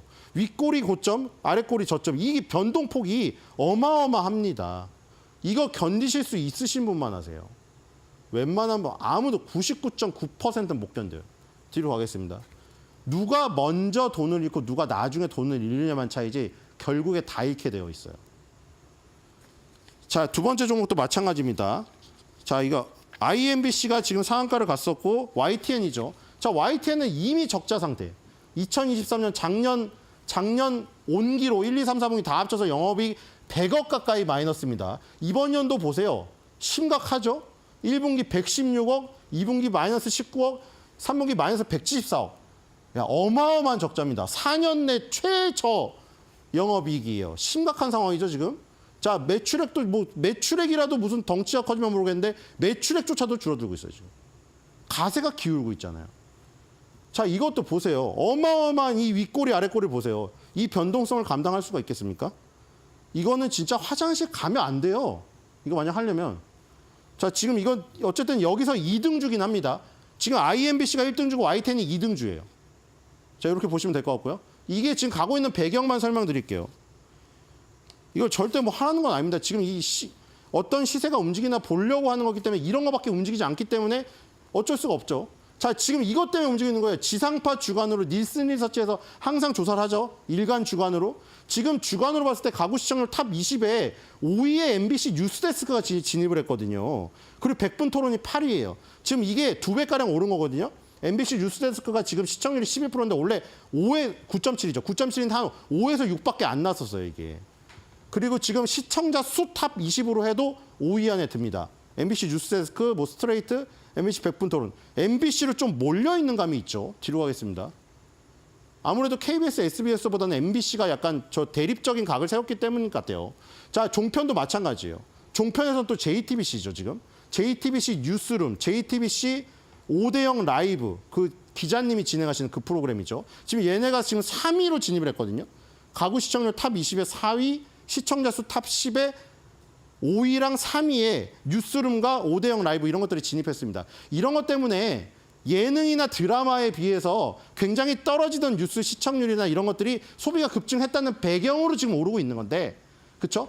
그 배경에 대한 논리는 뭐 맞지만 그 연결고리가 아까 말했듯이 변동성이 어마어마하게 심하다는 겁니다. 그렇죠? 만약에 이 사태가 해결돼 갖고 다시 사람들이 뉴스를 멀리 해버리면 바로 떨어져 버리는 거고, 그러면 이제 재무제표에 저렇게 영업이익 마이너스 난 거, 거기에 다시 집중을 하게 되겠죠. 그런 거 명심하시면서 절대 오래 못 갑니다. 그러니까 저런 걸 하시려면은 진짜 내가 상위 0.1% 안에 드는 초단타 매매 스킬이 있는 사람이다. 그러면 하세요. 한 줄 매도평입니다.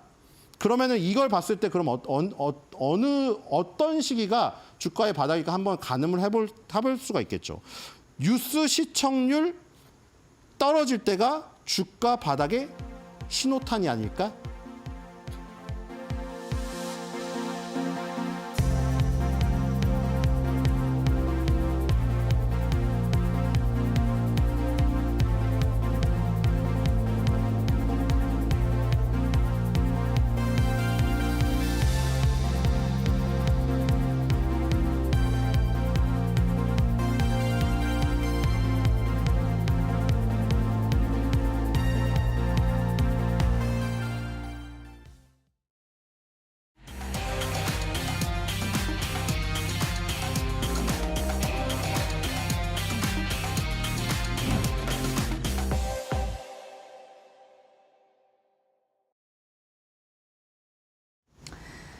네, 대담한 대담 시작을 하겠습니다. 오늘은요, 이 주가 폭락에 금감원 제동까지 이수 페타시스 논란에 대해서 말씀드릴 거고요.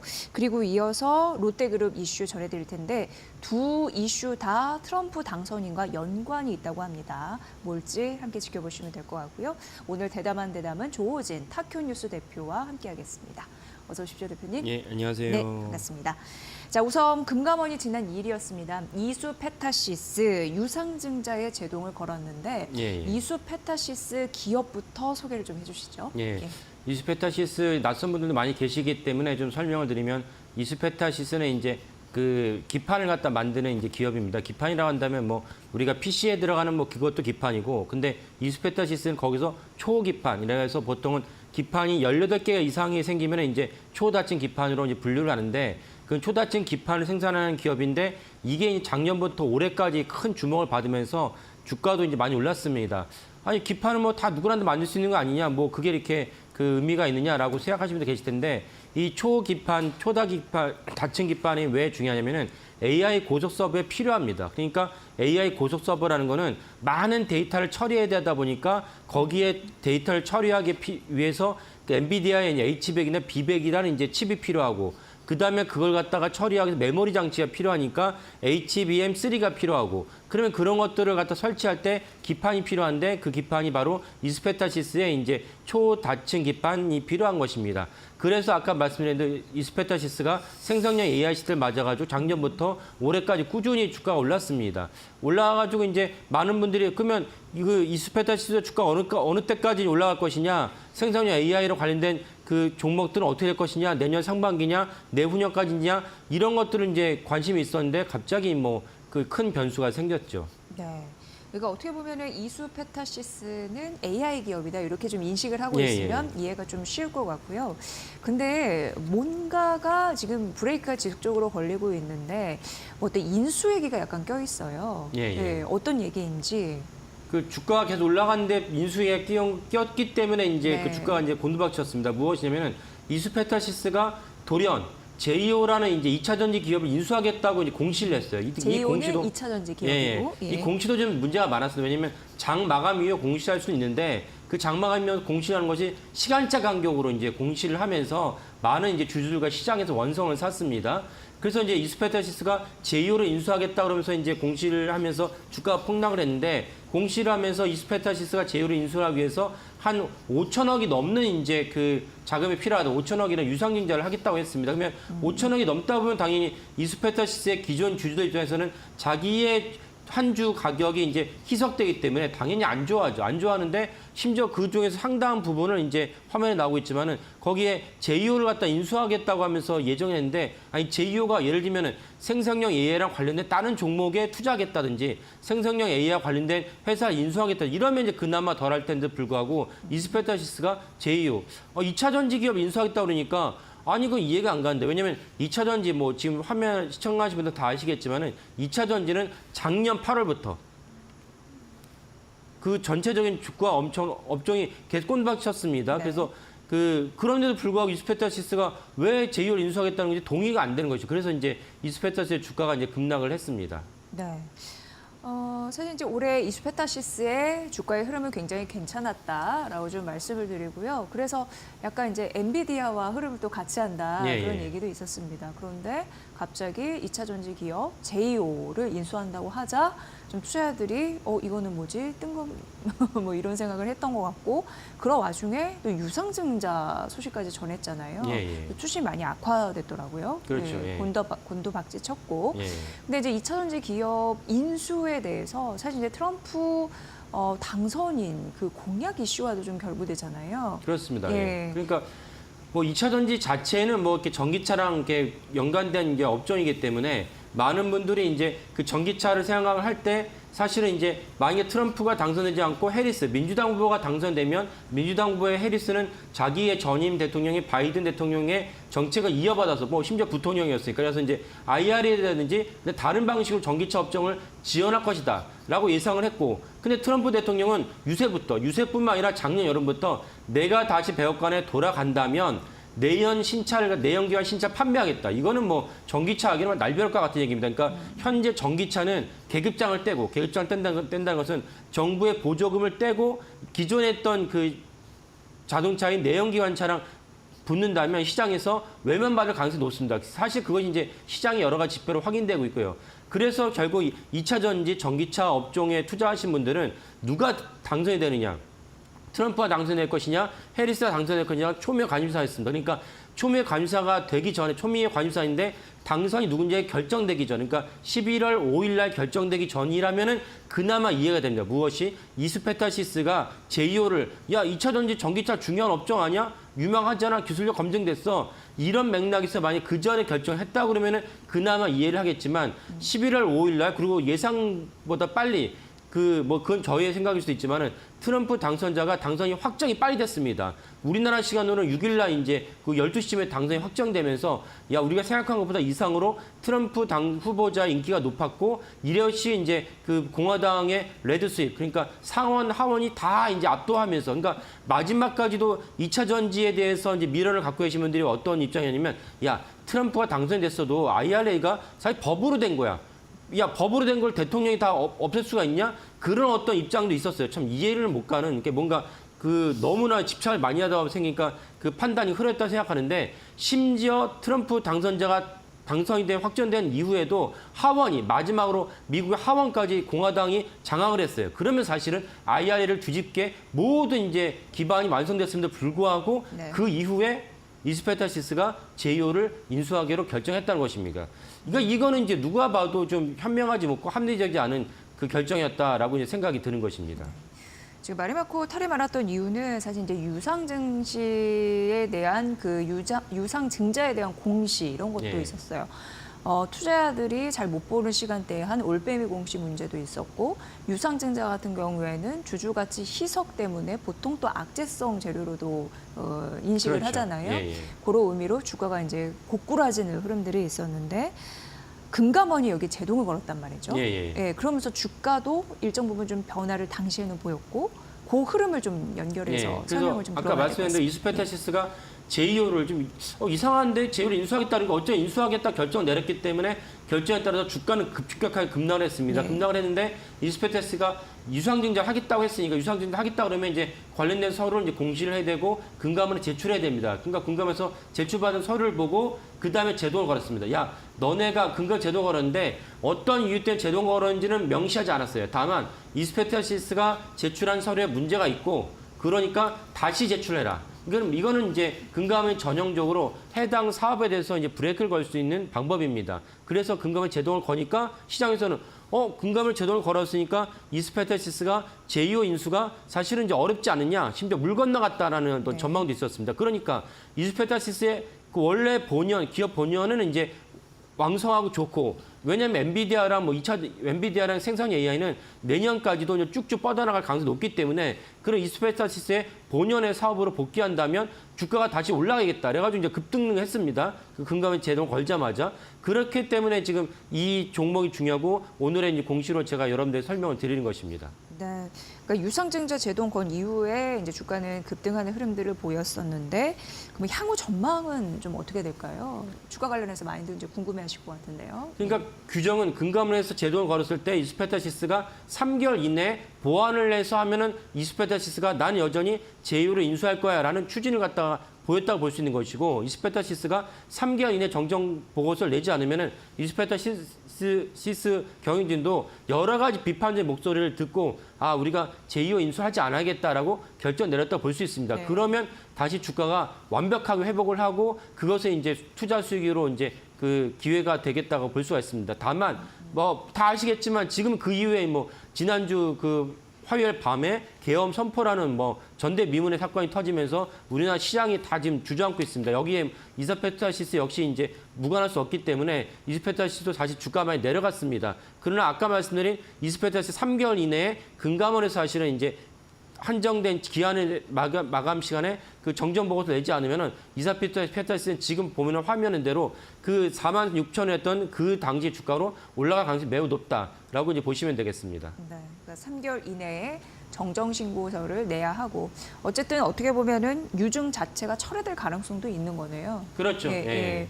지금 금감원 보면은 고려아연도 그렇고 두산 밥캣도 그렇고 좀 적극적으로 개입을 하는 그 모습들이 포착이 되긴 합니다. 네, 맞습니다. 예. 그래서 예, 사실은 이번에 금감원이 브레이크를 걸어온 것이 단순히 한 번의 브레이크로 끝나지 않고 아예 이스페타시스가 그 인수 철회로 이어지지 않을까라는 전망도 나오고 있습니다. 그래서 아까 말씀하신 대로 고려아연 같은 경우도 최은범 회장과 MBK 측이 엄청난 경영권 분쟁을 하고 있는데, 최은범 회장이 히든카드로 이제 유상증자를 내놨어요. 사실은 이제 경영권 분쟁이 붙은 가운데서 유상증자 할 수 없다는 것이 이제 다 나오는데도 불구하고 그 고려아연이 무리하게 시도를 했습니다. 그러니까 금감원 좀 시차는 있었습니다. 금감원이 유상증자를 거니까 최은범 회장이 받아들이고 금감원이 유상증자를 제동을 걸었기 때문에, 그렇다면 이제 본격적으로 또 한 번의 이제 경영권 분쟁이 생길 거다라고 생각을 해서 고려아연이 200만 원까지 갔었죠. 지금은 네. 아까 말씀 탄핵의 어떤 이슈로 말면서 고려아연 주가가 오늘도 보니까 많이 이제 떨어지긴 했는데요. 그 사례도 있었고, 그 다음에 결국은 통과되는 것으로 갔지만은 그 이박현 원장이 두산 바켓을 갖다가 흡수합병을 해서 이제 두산 지주 밑으로 붙이겠다는 에너빌티 어떤 그 사업 보고서도 결국 세 차례나 이제 그 기각을 내리면서 그 시간이 문제가 생겼습니다. 결국 이런 것들이 사실은 다 금감원이 능동적으로 이제 시장 개입하다 보는 것이고, 그렇다면 아까 말씀드린 대로 이스페타시스도 그러면 제2호에 대한 인수가 어렵지 않느냐, 이런 이제 그 전망이 이제 시장에서 힘을 얻은 것입니다. 사실 이제 이게 어떻게 보면은 밸류업에 역행한다라는 논란이 일고 있었던 게 그 당시 이제 모습입니다.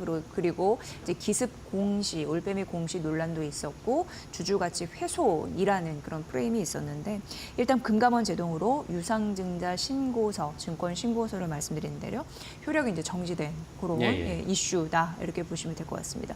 트럼프 당선인이 왜 연관됐는지 들어보셨을 것 같습니다. 자, 이제 롯데가 이슈 두 번째로 가보도록 하겠습니다.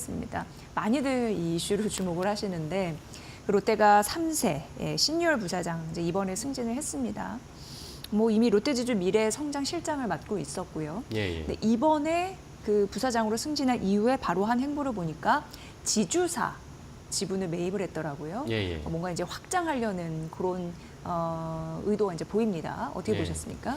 그래서 이제 그 추가로 이제 공시에 대해서 이제 교육차원에서 말씀을 드리면, 신유열 부사장은 최대 주주인 신동빈 회장의 외아들이기 때문에 우리나라 공시 규정에서는 총수라고 얘기한다는 게 정확한 표현은 동일인입니다. 그러니까 그 일반적인 공시 규정은 금감원에서 다루지만은, 한국거래에서 다루지만은 이제 재벌에 대한 지배구조, 이건 공정거래위에서 다룹니다. 그래서 공정거래위에서는 매년 5월이면은 주요 그룹에 대해서 동일인이라는 것을 지정을 하는데, 예를 들면 삼성그룹은 이재용 회장이고 롯데그룹은 이제 신동빈 회장이 동일인입니다. 우리가 보통 총수라 얘기하는 동일인의 6천 이내에는 한 주만 거래를 해도 임원으로 간주해서 공시를 해야 될 의무가 생기고, 그때는 이제 그 어떤 공시를 해야 되냐면은 최대 주주 보고서라는 형식으로 공시를 해야 됩니다. 여기 최대주주라는 거를 제가 굳이 설명드린 이유는 무엇이냐면 최대주주 보고서는 특이하게 국적을 표기하게 됐습니다. 그러니까 사실은 신이열 그 부사장이나 롯데그룹 입장에서는 신이열 부사장이 뭔가 주식을 거래하는 걸 상당히 꺼려합니다. 왜냐하면 국적이 표기돼 국적이 일본 국적이죠. 그러면 누가 그 일본 국적인 총수를 좋아하겠습니까?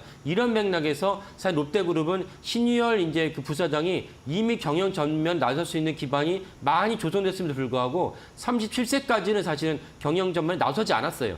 이제 그것이 아까 말한 국정 논란이 있었기 때문이라 봅니다. 그래서 결국 37세 넘었고, 그리고 이제 몇 년 전부터 이제 임원도 달고, 이번이 첫 번째 주식 매입은 아니고, 이번 첫 번째 주식 매입은 아니지만, 이 롯데그룹이 지금 어려운 시기에 신이열 부사장이 부사로 승진한 다음에 이제 롯데 지주의 주식을 매입을 했습니다. 그래서 이제 보시다시피 그 여기 화면에 그걸 알 수가 있는데요. 신이열 부사장이 4,620주를 갖다가 장내 매수를 했고, 뭐 금액보다 더 중요한 것은 아까 말씀드린 대로, 그렇다면은 신이열 부사장이 본격적으로 총수가 되려면 사실 아버지가 야 네가 앞으로 차기 회장이야 이것보다 더 중요한 건 지분을 승계를 받아야 되죠. 그렇죠. 예. 이런 맥락에서 신이열 부사장이 본격적으로 이제 그 지분을 매입했다 볼 수 있고, 그다음 화면에서 글씨가 작아서 안 보일 수 있는데 왼쪽에 보면 국적이 표기되어 있죠. 국적이 일본이라 나와 있습니다. 이런 것들은 이제 우리나라에 있는 독특한 어떤 규정이다. 그리고 최대주주 보고서가 그런 맥락에서 중요하다라고 이해하시면 좋겠습니다. 네.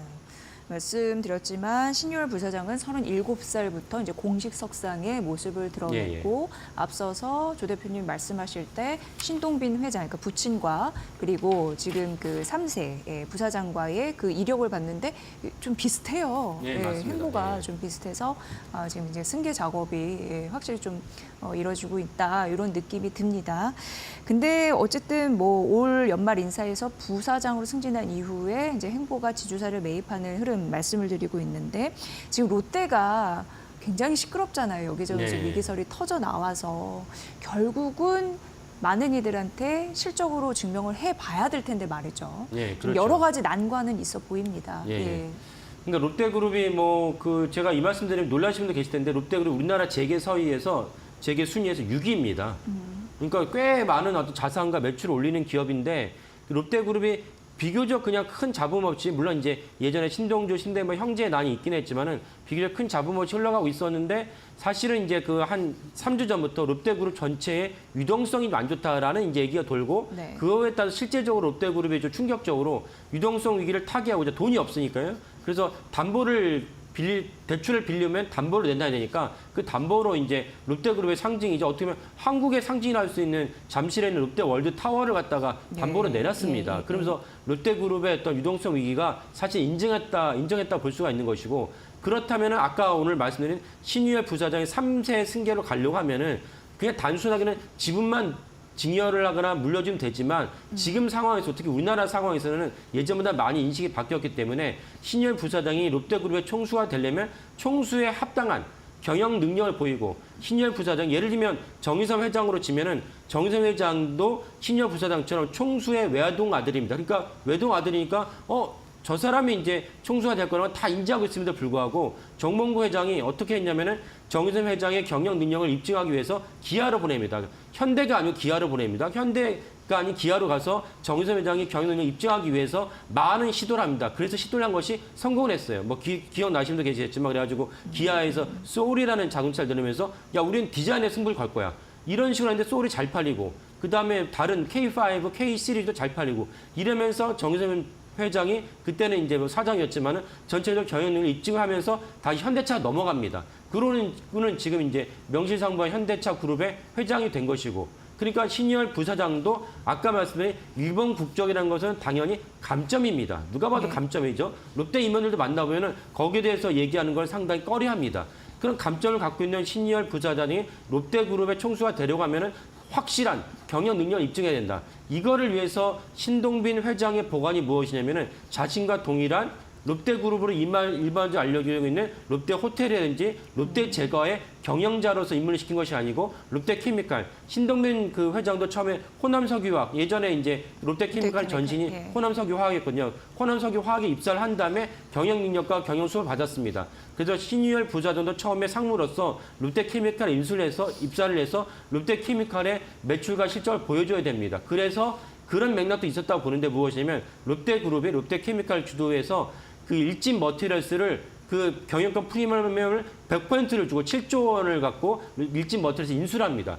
그때만 해도 전기차 시대 열리고 전기차 시대에 필요한 2차 전지에 동박이 일진 머틀레스가 기술력이 크니까 강자이니까 이 정도는 우리가 줄만하다 해서 그걸 기반으로 해서 그 신유열 그 상무의 경영 실적을 입증을 하고 더불어서 이제 3대 승계를 갖다가 탄탄하게 밟으려고 했는데 아까 제가 서두에 말씀드린 대로 트럼프가 당선됐죠.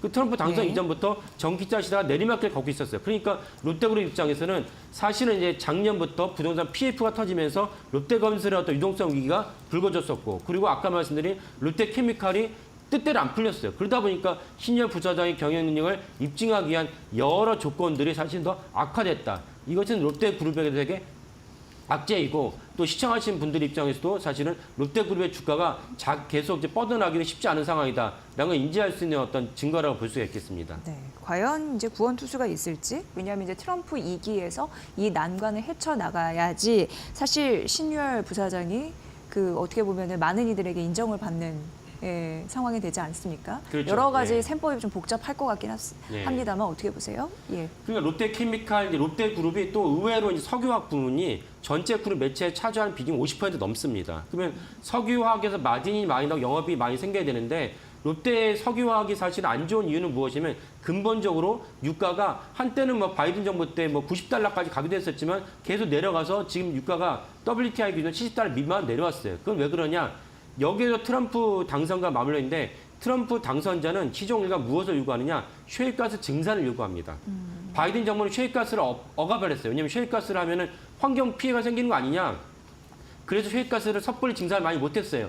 그러다 보니까 많은 문제가 생겼는데 트럼프 대통령 그런 거 개의치 않아요. 예. 아니 지금 당장 인플레이션과 그 일반 서민들의 유가가 내려가는 게 좋지 무슨 저기 셰일가스 문제가 있느냐? 그래서 트럼프 당선자는 그 베센트 재무부 장관이 계속 시종일관 말했던 것이 무엇이냐면은 그 증산을 갖다가 300만 배럴 이상을 하겠다. 하루. 그러면 미국이 지금 1,300만 배럴을 내놓는데 300만 배럴은 23% 증산입니다. 그러면 트럼프 당선 내년 1월 20일 날 임기가 시작되면은 유가가 50달러에 지금 60달러니까요. 50달러에 갈 것이고 예전에 셰일가스 붐을 갖다가 복귀를 해본다면 그때 40달러대가 무너졌습니다. 네네. 그렇다면 롯데그룹 입장에서는 이렇게 유가가 내려가면은 석유화, 롯데그룹뿐만 아니라 모두 석유화 업종에는 완전히 악몽입니다. 이렇다면 신유열 부사장이 경영 실적을 입증하기가 상당히 어려운 환경이 됐다. 이렇게 이해하시면 좋겠습니다. 네, 뭐 매출의 절반이 석유화학인 롯데그룹에서 전기차에 이어서 이제는 석유화학까지 여러 가지 이제 난관을 극복할 거리는 있습니다. 어쨌든 신유열 부사장이 여러 가지 시험대를 통과해야지 인정을 받을 텐데 이제 많은 눈이 있으니까요. 그런 부분으로 관전 포인트 세우시면서 롯데그룹의 향후 방향성도 점검을 해보시면 도움이 되실 것 같습니다. 자, 오늘 대담한 대담 트럼프 당선인의 연관성 이 두 가지 이슈에서 좀 찾아봤습니다. 조호진 타큐뉴스 대표와 함께했습니다. 잘 들었습니다. 예, 감사합니다.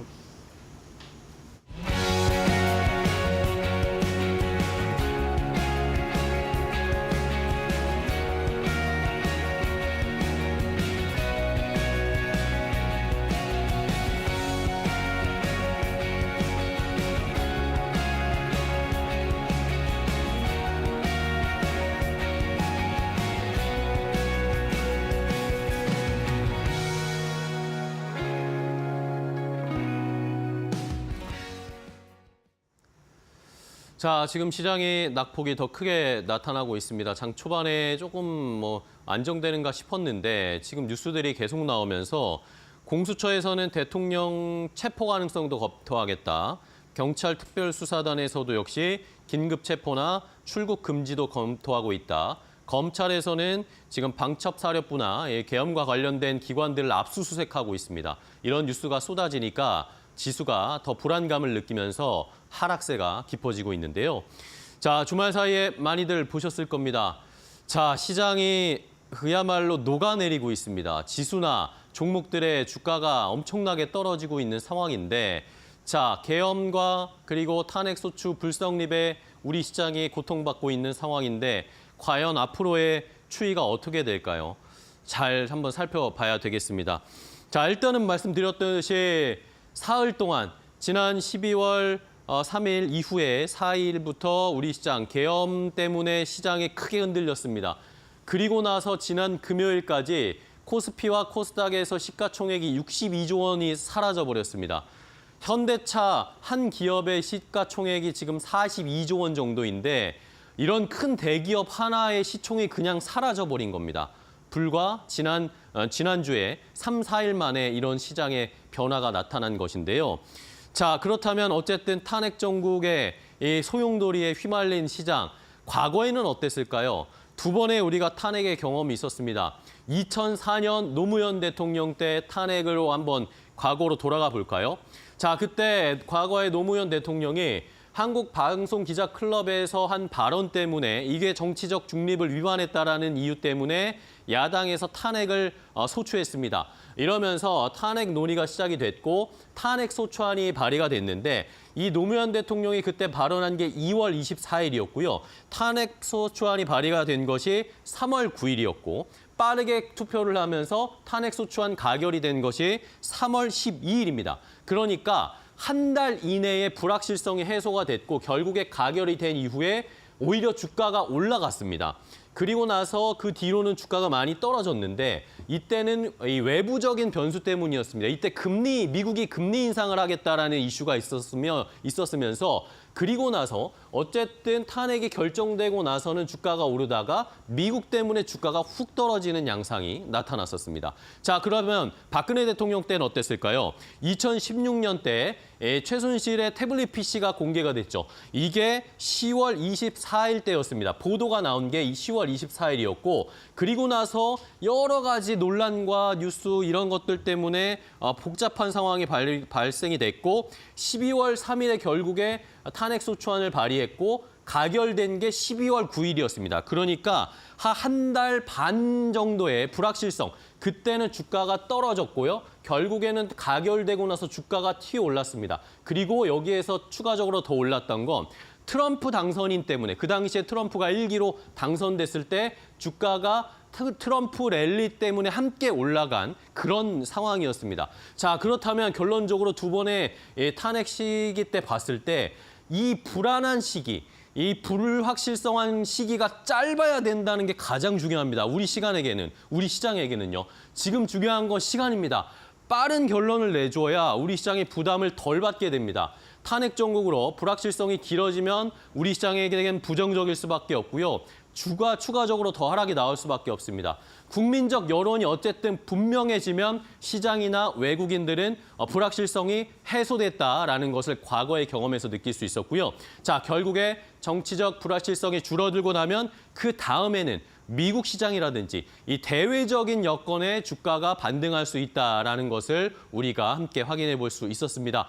자, 우리가 산타 랠리는 힘들더라도 내년 신년 랠리는 좀 기대하겠습니다. 우리 지수 너무 힘든 상황이지만 여러분들 잘 마음 다잡으시고 시장에 대응해 보셨으면 좋겠습니다. 앵커 브리핑이었습니다. 네, 양시장이 장중 저점입니다. 이 코스닥이 4% 이상 추락하고 있고요. 환율이 1,438원까지 올라갔고 개인의 툼에 이어지고 있습니다. 하지만 시장 한편으로 저가 매수 전략도 한번 고려해 볼 만한 상황이 아닐까 이런 생각도 해보게 되네요. 네, 하루하루 매일 어려운 시장이 펼쳐지고 있는데요. 저희는 내일도 시장을 지킬 수 있는 좋은 정보 가지고 찾아뵙겠습니다. 끝까지 시청해주신 여러분 고맙습니다. 고맙습니다.